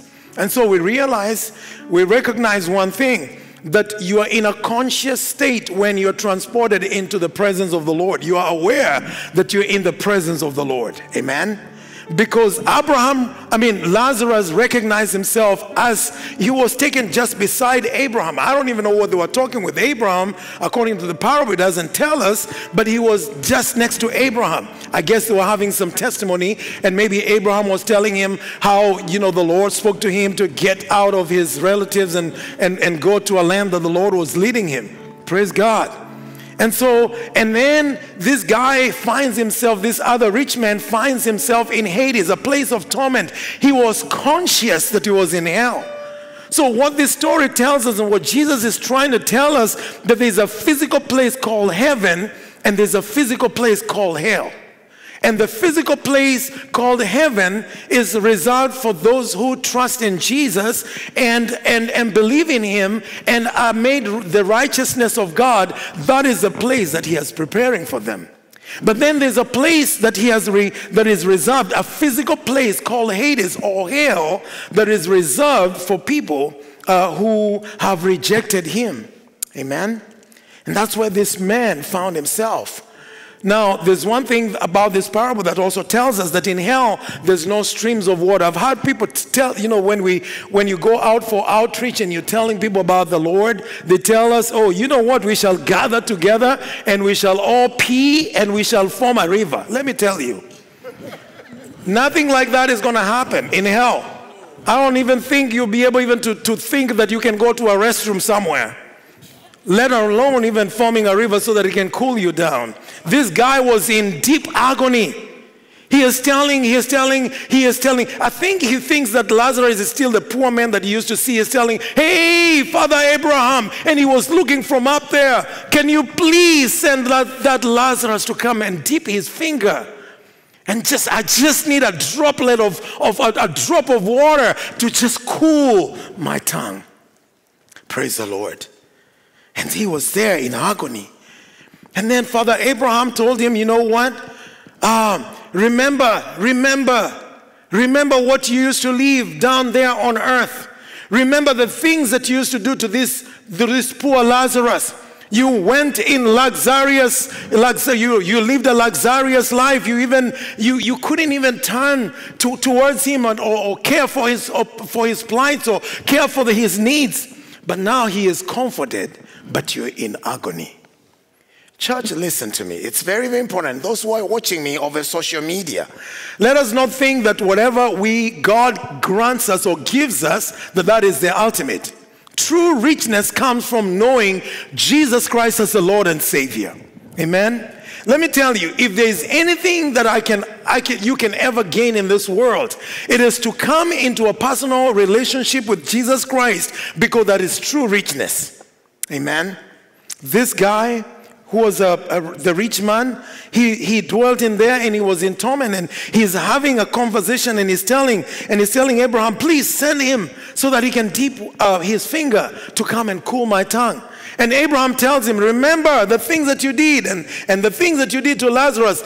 Roles have been swapped now. And besides, there's also a big chasm, so that if we want to come and help you, we can't. And if you want to come out of hell, you cannot. This is really a tragedy. Let me tell you, church and my friends, that the moment we die, the moment we come out of this body, whatever you came out of your life with, in other words, if you left this life without Jesus, that's it. But God has given us an opportunity while we are breathing in and breathing out, that we can give our lives to Jesus, that we can search our hearts and ask ourselves, what is this God that I've always had? You know what? The gospel has been preached to so many people. The majority of all of us here, we've heard the word. But you know what? We have said this is not the appointed time. We have given reasons, and we have said that, oh, you know what, I'm still young, I'm still in my 40s, I'm still in my 30s, I'm still in my 20s, I need to enjoy life. Let me tell you, enjoying life is coming into a relationship with the person of Jesus Christ. Amen? And if you reject him, there are only two ways. There's a physical hell and there's a physical heaven that is reserved for those that reject Jesus. And let me tell you, I might seem cruel, but that is exactly what the Word of God says. Praise the Lord. And so the conversation continues, and this rich man is not even content with what Abraham is telling him. And he is telling Abraham, hey, how about if you can send Lazarus to go to my village and witness to my 5 brothers, because I wouldn't want any one of them to come here. You know, I mean, I better be the only one here among our family to be here in hell, but I wouldn't want any one of my 5 brothers to be here. And Abraham, responds and tells him. We have Moses, we have the prophets, we have Professor Waigwa, we have, Pastor Musembi. We have them preaching the gospel. If they cannot listen to them, would they not even listen to anybody who comes out from life? And he continues and he continues. And so the story is really, it's really time for us to ask ourselves, what is it that really distracts us from having a relationship with Jesus? I find many reasons why people say, this is not the time. And I think, becoming a Christian or becoming a follower of Jesus is like stooping too low, and I still want to enjoy life. I still want to be in a illicit relationship, because people know, their consciousness tells them that when they do something that is not right, that it is wrong. Because you know what? Sometimes you don't need anybody to come and testify that there's a God. The mountains and the splendor of his creation tells us there's a God somewhere. Praise the Lord. We know that there's a God. And you've heard the word. We've heard it being preached. When I think about Mom Sharon, Robert told us Mom never ever stepped on a pulpit to preach in the Rivers of Joy Community Church. But it was the phone calls. It was the one-on-one that was so impactful. And you may have been reached by Mom Sharon, but by her love. And you saw love, and the love that she had was the love of Christ. She wouldn't have had that life if Christ was not in her. Amen? And you have been impacted by Christ through Sharon in her life. Praise the Lord. And many times we have given many reasons and saying that it is not time because we want to do this. We want to pursue wealth. We want to think that tomorrow belongs to us. But let me tell you, my friend, tomorrow doesn't belong to anybody. It is not even assured. I think it was one of the Pastor Ndumia's children who told us that whenever it is good when you have opportunity to spend time with your loved ones. I think it was Mrs. Sami who was telling us, spend time with your loved ones, because you never know when it is the last, whether that will be the last day of their lives. Amen. And let me tell you, church, and I'm not going to be long. The Bible tells us in the book of John 4:14, why do you not even know what will happen tomorrow? What is your life? You're just like a mist that appears for a little while and then it vanishes. There's this idea sometimes when we feel like, oh, I am just 30. I have about 70 years to live, and I will conquer the world. True. Who is going to give you the strength to conquer the world? It is God who gives us the ability to live. As a matter of fact, we live and move and have our being. It is God who provides all that. Praise God. Tomorrow is not assured, my friend. You could die just as we are celebrating the life of Mom. But what is important is, how are you going to die? Should you die this very hour, are you prepared to meet with your Maker? Where would you go? Should this be the last day of your life? And I'm not a prophet of doom, by the way. I pray for Psalm 91 to every one of us. Amen?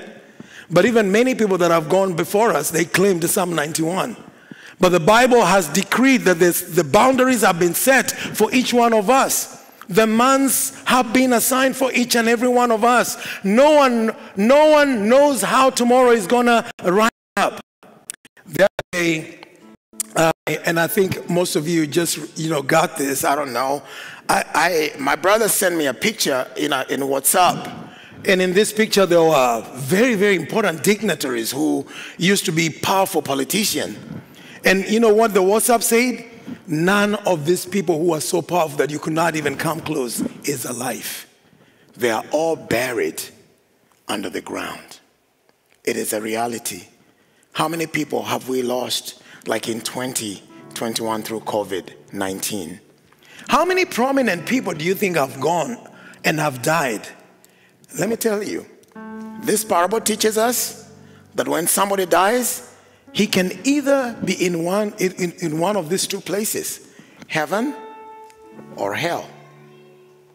These prominent people that have died, they're either in one place. They're in heaven or they're in hell.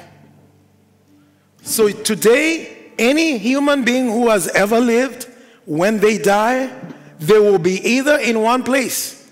They will either be in heaven or in hell. But you know what? While you are in this life, you don't have to go to hell, because Jesus has given and provided a way out of going into hell by having a relationship with Him, by accepting the plan that He had for humanity, that when we had sinned and fallen short of the glory of God, when He has sent out the prophets to come and tell us to be reconciled back to Him, we rejected and we killed all the prophets, and finally God our Father decided that it was time to send His only begotten Son, Jesus Christ, as the ultimate sacrifice. And Jesus comes, He is incarnated in the form of a human being, and He lived the life that you and I are living right now, experience the weaknesses that we experience today, experience the challenges that we experience today. And Jesus was triumphant, and He went to the cross. And you remember when He was being nailed on that old rugged cross, between the hour of 3, it was the hour of, there were 3 hours when he was there on the cross, and darkness filled the whole earth. And He cried out and He says, Father, Father, why have you forsaken me? Because at this very hour, there was a divine exchange that was taking place. He was becoming sin, and I was being set free. He was becoming you as a sinner, and you are being set free. Amen. And eventually, when He gave up His ghost on the cross, He cried out and He says, it is finished. In other words, everybody in the world has the right to come to the Father and ask for forgiveness, and they can be restored back to the family of God, and they can be given the power to become the children of God, and they can start a relationship with Jesus. Praise the Lord. Hallelujah. In the book of Romans 10:10, and many of you maybe have wondering, so how can I come with this? How can I come into a relationship with Jesus Christ? It is very easy. Sharon had a relationship with Jesus Christ.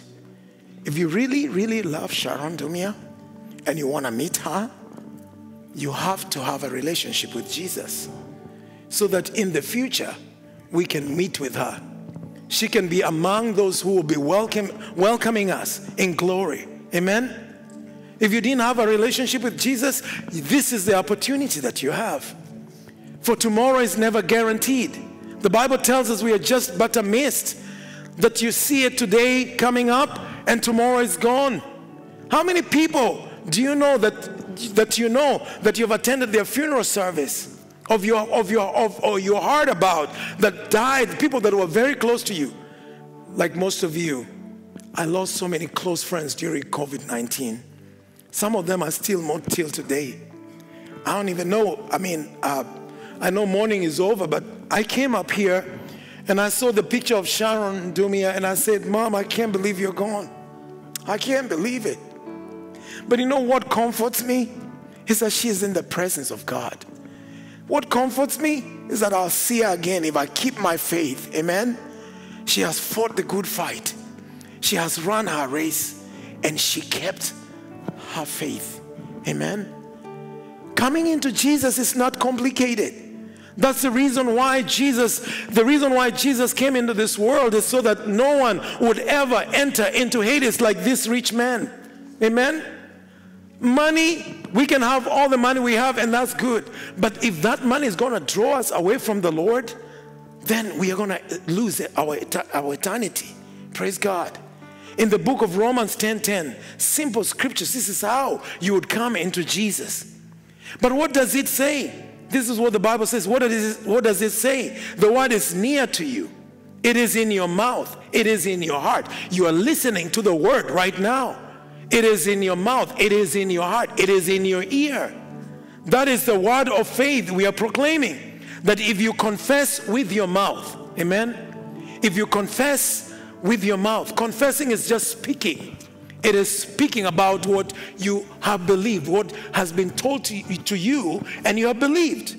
That if you confess with your mouth that Jesus is Lord and believe in your heart that God raised him from the dead, you will be saved. Friends, imagine, that is as simple as that. It is simply confessing with our mouths that Jesus Christ is Lord, and believing in our heart that he died and rose again, and he is seated on the right hand side of the Father. It is believing that, and the Bible says that we are saved. Hallelujah. For it is with your heart that you believe and are justified. Amen. No one can earn this salvation. Let me tell you, many people, when we go out witnessing, they say, oh, you know what, preacher man, I've been baptized. Do you know what? You can be baptized and still go to hell.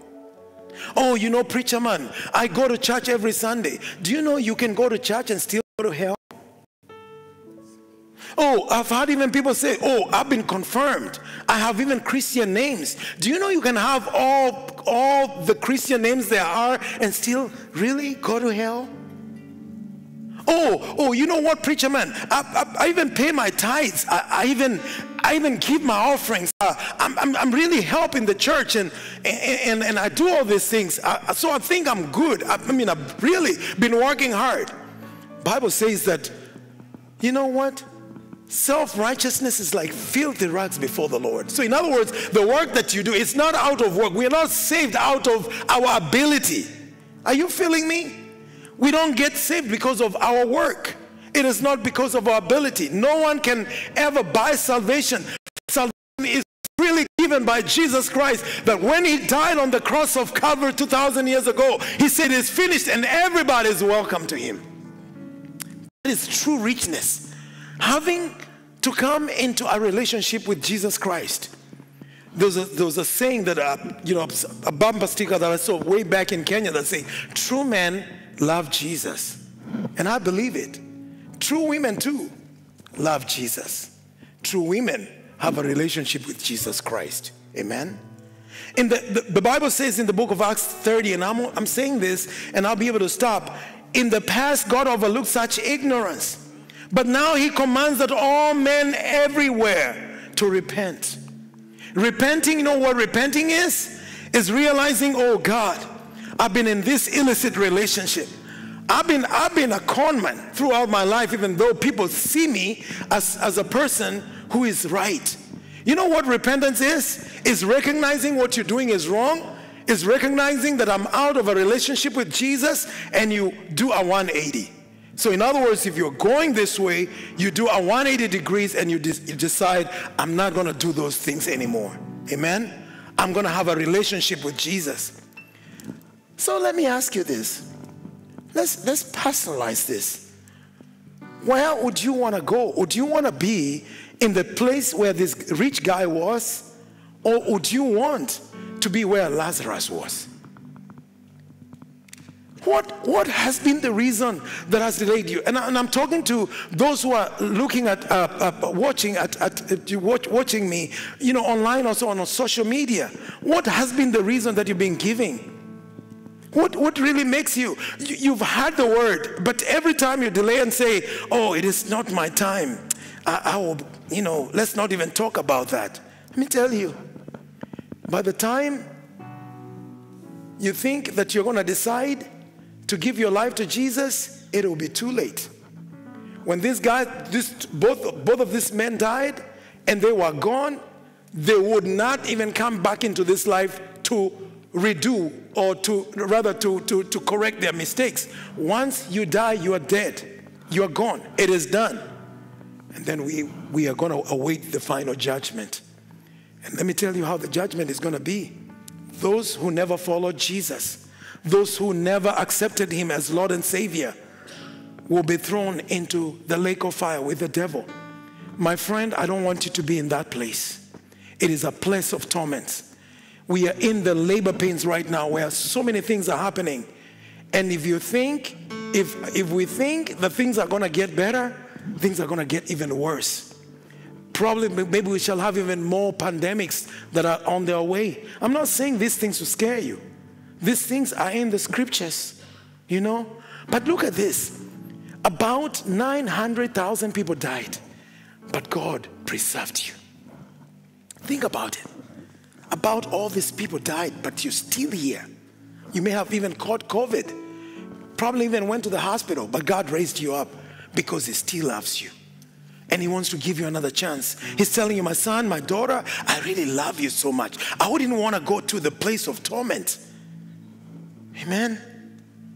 So are you here and you're saying, I love Mom Sharon so much. She was my buddy.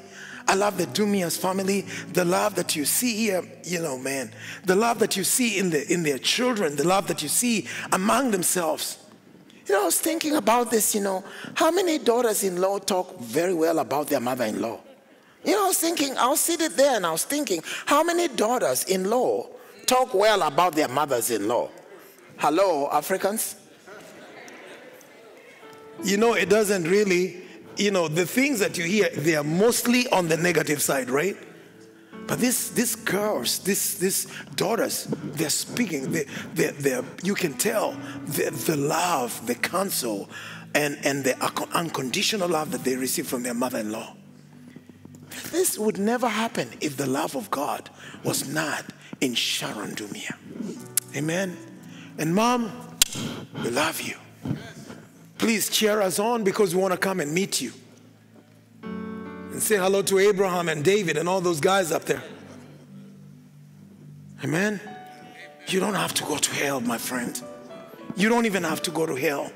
What is the reason? Now, let's bow down. Let's bow down right now. And I'd like you to think right now. Think. What are the reasons lately you've given to not have given your life to Jesus? And those of us watching us, you know, through online, you know, I would like you to ask yourself that question too. What are the reasons you've given lately? I know there's an abundance of reasons since you started hearing about Jesus and having a relationship with Him. But what are the latest?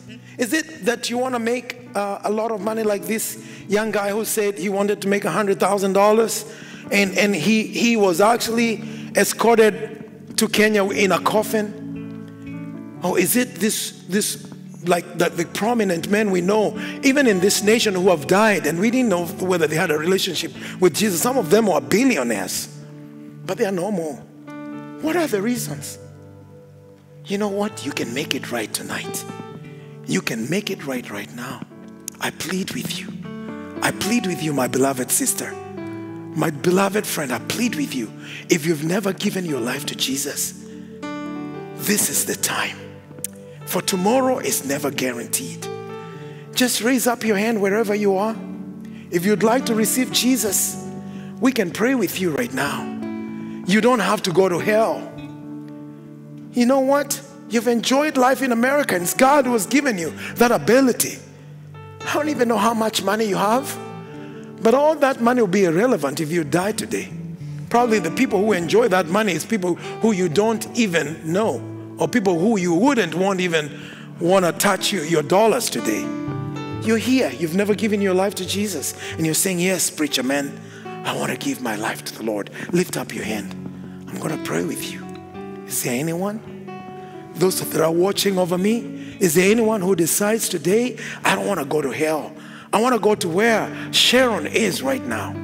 Lift up your hand and I'm going to pray with you. Is there anyone? Is there anyone? Hallelujah. Thank you, Jesus.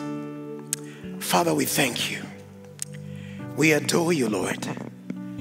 If there be anyone in this meeting, in this congregation, who decides for you, Lord Jesus, Father, may you save them. Save them to the core.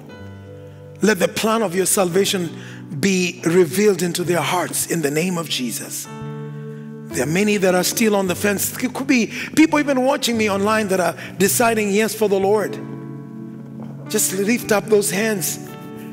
And if there are some, because I can't even say you, I would assume there could be, you can say this simple prayer with me. And even if there's anybody in this meeting that would decide for the Lord, and maybe you don't want to be embarrassed, just lifting up your hands. What are people going to say when I lift up my hands? You can say this prayer too in your heart. Say, Father, I come into your presence right now. I recognize that I'm a sinner. And I recognize I don't fit in the plan of God. Father, I repent of all my sins. And I want to accept you as Lord and Savior of my heart. I now know that you sent Jesus Christ to die on the cross for my sins. That he is the ultimate sacrifice. And that through him, I will be able to see you. And therefore, Father, right now, write my name in the book of life. I reject Satan. I reject his ploys. I reject all his plannings regarding my life. I reject him totally. In the name of Jesus. Father, embrace me and help me, Lord, even to be a son of yours today. Help me to be a daughter of yours today as well. In Jesus' name. Father, we thank you, Father, for those who have committed their lives to Jesus. Lord, I pray that you shall help them, Lord, wherever they are. And even if there could be some in this congregation that said, Lord, I am tired of this life. I've had enough, and I want to surrender my life to you. Father God, I pray that they will introduce themselves to a minister, to a church, and they'll be able to follow you in the name of Jesus. We give you praise and we honor your name. In Jesus' precious name we all pray. And we all said amen. Amen, amen. Before I leave this pulpit, I think it would be really, really befitting servants of God for us to pray for the family. And if you don't mind, I think I can ask all of you to come over here. Oh, we'll do that at the end? Okay. Thank you. God bless you so much.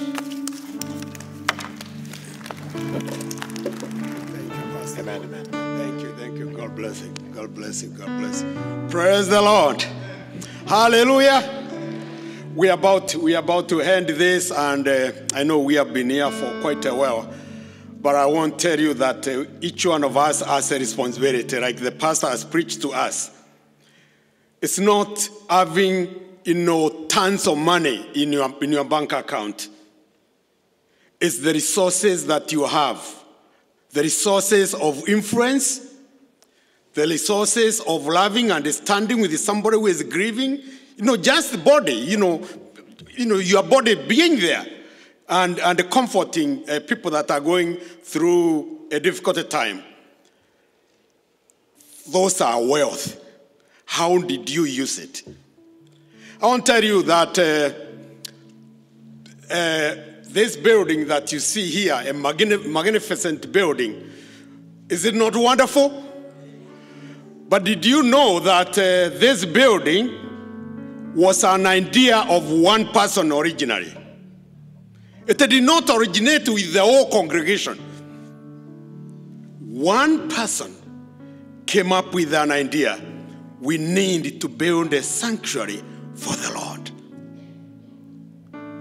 And then the others bought the idea.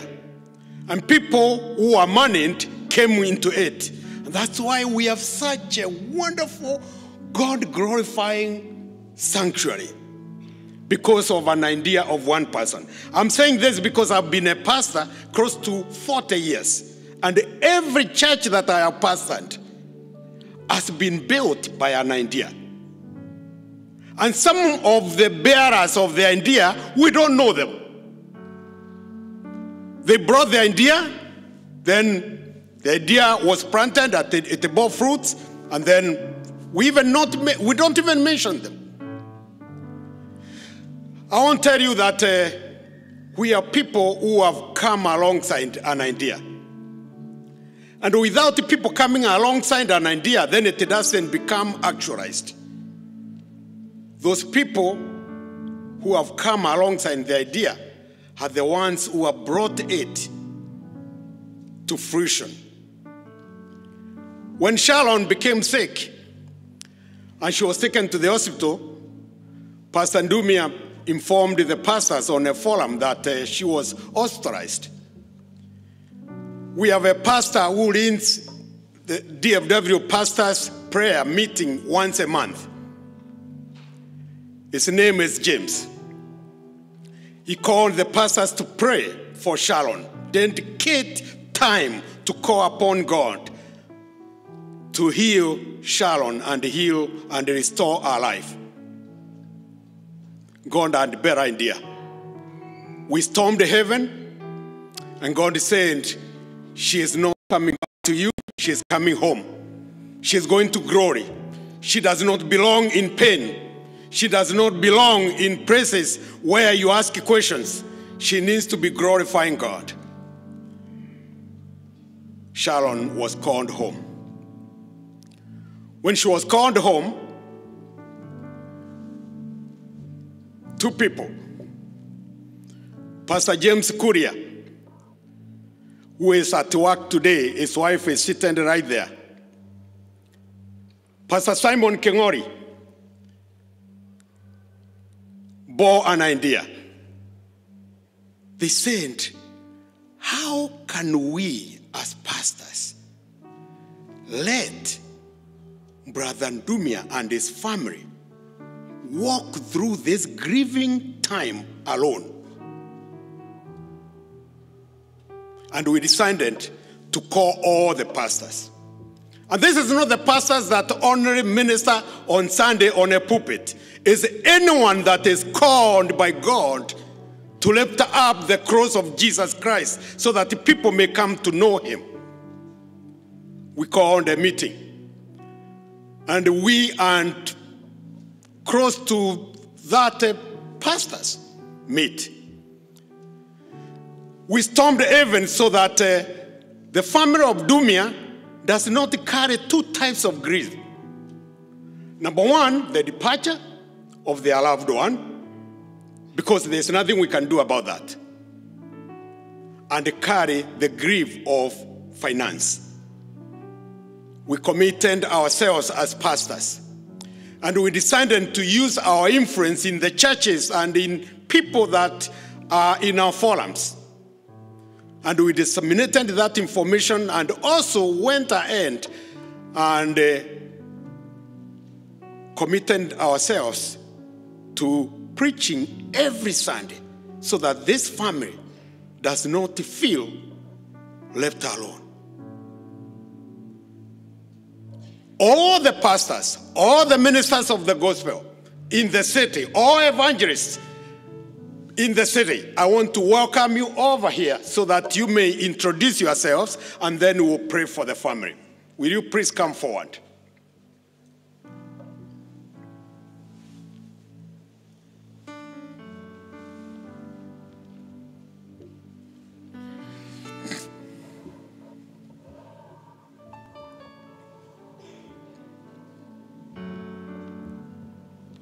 Please come forward.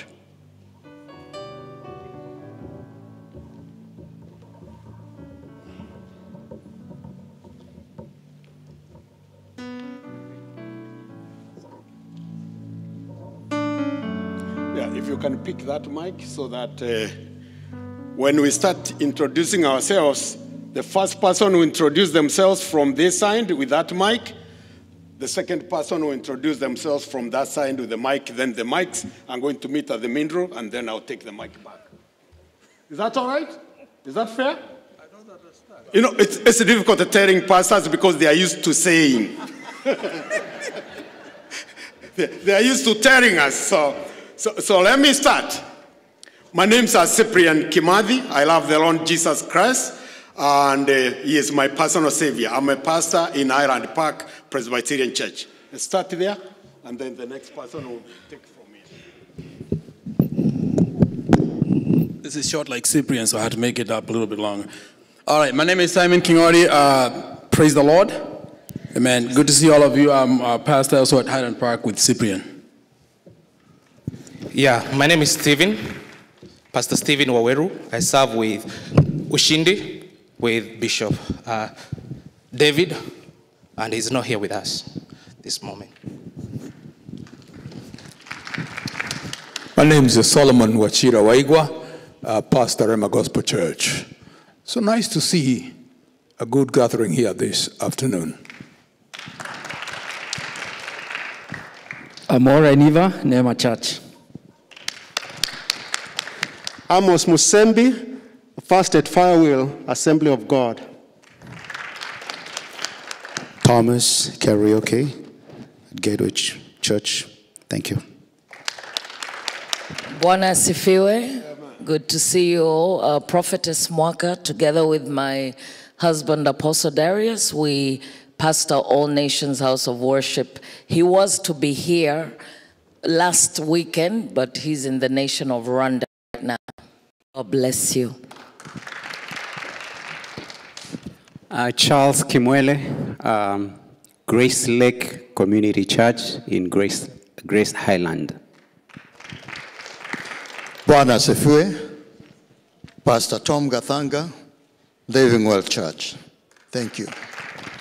Bwana asifiwe. Pastor David Karano, and this is my beautiful wife, Jillian Karano, and we serve under Neema Gospel Church. Praise the Lord. Bwana asifiwe. Grace Kamau, my husband could not be here today, and he sent me these greetings. Praise the Lord. My name is Eshvan Nganga, all the way from Austin. Thank you. Praise the Lord. I'm Evangelist Hilda, Massive Ministries Outreach. Praise the Lord Church, Pastor William Betok, Trinity Church.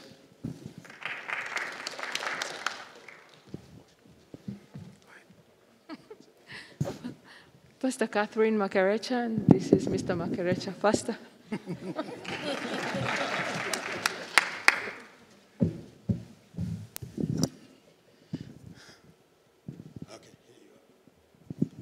Praise the Lord. I'm Pastor Muniu from Victory Chapel.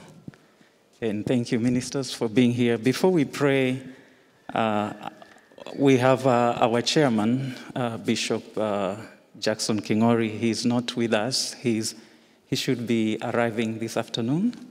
And he requested to read his statement here. This is tribute to Minister Sharon Dumia. It's with profound sadness that I learned of the passing of Minister Sharon.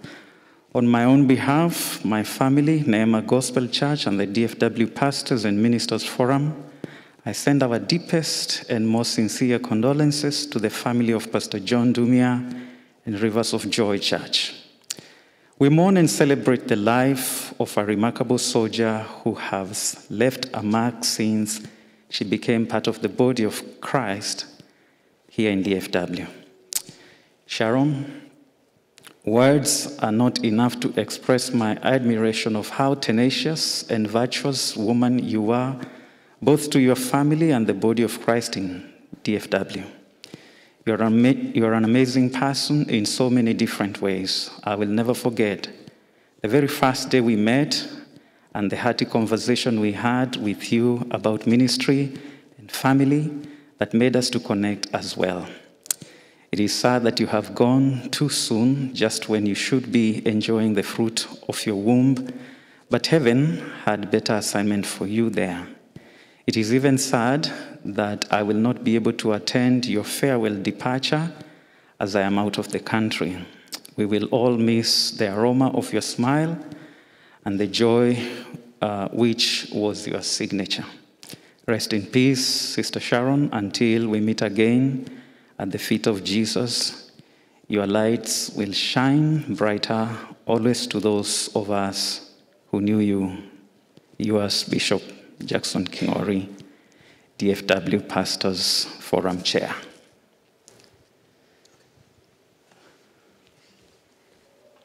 Is it in order that we ask the family to come closer here?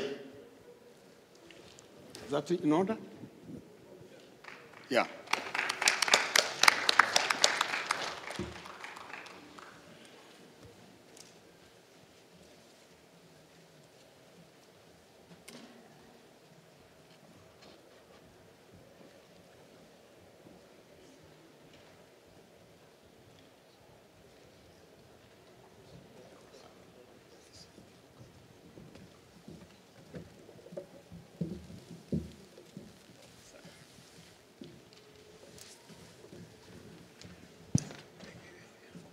Church, I'm going to ask that you all stand up, and men of God, if you can all surround this family as we pray for them. I come from Nakuru, and I got to know Pastor John Dumia way back. We served together as I was pastoring Nakuru Chapel. And then I was moved to Egerton University Chapel, and him and Pastor Mwaura, we've done so many missions together. John is such a humble man. I remember there were days he would sleep in Pastor Mwaura's small cubicle in Egerton University. And he used to organize missions to Kapropita girls, and we would send teams there. When they moved to the US, we had moved to Wichita Falls, and you came with Sharon and stayed with us. And our kids, from that day to date, they have always referred to Pastor Ndumi and Sharon as Shosho and Guka. And it's such a heavy thing to see that she's no longer with us, but as we have learned, she is in the hands of the Lord, and for that reason, we celebrate her life. Shall we stretch our hands towards this family as we pray together? Our Heavenly Father, in the name of Jesus, we thank you and we bless you because we have a Father in you. We have a Maker who knows us by name, who sees each tear as it falls. You know the number of the hair on our heads. You know our going out and our coming in. Even before we were formed in our mother's wombs, you knew us. You called us your very own. We thank you that this afternoon we are confident to call you Abba, Father. Thank you for your love towards us. Thank you for knowing you, but most importantly, to be known by you. And so at such a time, we run to your mercy seat. We run to thy throne that we may obtain mercy in this hour of need. We thank you for Pastor Sharon Dumia. We thank you for her life. Father, we celebrate the woman she was, the mother she's been to us. And we give you thanks for the privilege of knowing her and working with her in this community. We've had a powerful testimony of how she has raised godly children, of how she was foundational to the coming of salvation in Brother Ndumia's house. We give you praise. We thank you because we know she has run the race. She has kept the faith. She has finished and finished well. She has finished strong, and therefore we rejoice to know that even as we mourn and grieve here, she has come home only to hear the words, well done, good and faithful servant. We thank you, Father. We bless you for giving her to us. And now that she's come home, again we say, may the name of the Lord be glorified. This afternoon we surround Pastor Ndumia and his children and his grandchildren together with Rivers of Joy Church. We cover them with your blood of Jesus. We speak goodness and mercy over your life as you have testified through the mouthpiece of Sophia that this is not the end, this is but the beginning. We declare the grace of God over your lives. We declare the goodness of the Lord. We declare the presence of the Lord be with you, to keep you, to guide you, to surround you, to comfort you in Jesus' mighty name. Father, we pray, may they experience the warmth of your embrace. May you touch them. May you heal that wound, that emotional wound, that mental, psychological wound of loss. May you heal it to the glory and honor of your name. We bless them as a family. We speak divine providence. We speak the comfort of God. And now we commit them unto you, Holy Father, into your hands and into your grace that is able to keep and to sustain them in Jesus' name. We pray for the ministry, that it shall grow strong, that it shall expand, that it shall increase and multiply, that they shall see the faithfulness of the Lord in this land of the living. We thank you and we bless you, even as we remember our community here in the Metroplex. Father, we've had many losses, and we pray for every grieving family this afternoon, that may you heal, may you touch, may you visit us, may you remember us, may you do us good. We thank you and we bless you. Even for the remaining part of our service, we commit unto you, even as we proceed to the burial site. Go with us, oh God, until we finish this work. We thank you and we bless you, because we've prayed in the name of the Father, and in the name of the Son, and in the name of the Holy Spirit. And the church said, Amen. Amen. Thank you. God bless you.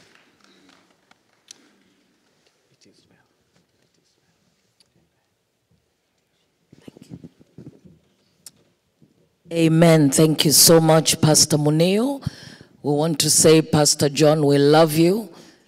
To your beautiful family, we love you. The Rivers of Joy family, we love you. And this indeed is the beginning. This is not the end, but the beginning of standing together. And community, thank you so much for the tremendous love and support you have shown this family. Let's continue to bind our hearts together. Amen. I want us just to pray. This is the final prayer. It's been a long service, but a beautiful service to the glory of God. Can you say amen? Glory be to God. Father, we come in the name that is above every other name. We come with a heart of thanksgiving. We come with a heart of gratitude. Thank you for the beautiful angel you gave us in our mother, our sister, Pastor Sharon. Her life has impacted us. Her life has inspired us. Her life has touched us. David said, teach us to number our days, that we may apply our hearts to wisdom. Lord God, we give you the glory for such a tremendous life lived. Even in our brokenness, we are strengthened. Even in our grief, we know she is resting in your presence. Thank you for this amazing Dallas community. Thank you for the love and support that they have shown the Ndumia family and the Rivers of Joy Church. Thank you for the clergy, the pastors of this city that have prayed day and night. We come with a heart full of thanksgiving, Lord, that you have brought us together to say farewell to your servant. Lord God, as we prepare now to take her to her resting place, we bring ourselves before you. We cover ourselves in the blood of Jesus, the blood that will never lose its power. We cover this precious congregation that have come today in your precious blood. Go ahead of us, O God. Lead us, O God. Guide us, O God. Let everything we continue to say and do bring glory and honor to your name. Father, as the body of Christ, as men and women of God, our prayer is bind us together with cords that cannot be broken. May your love continue to permeate our hearts. May unity continue to be our portion. Father, let your blessing be upon every single person here. Your blessing that maketh rich and adds no sorrow. We surrender to you. We give our lives and dedicate ourselves to you. May we live lives that are worthy of the calling upon us.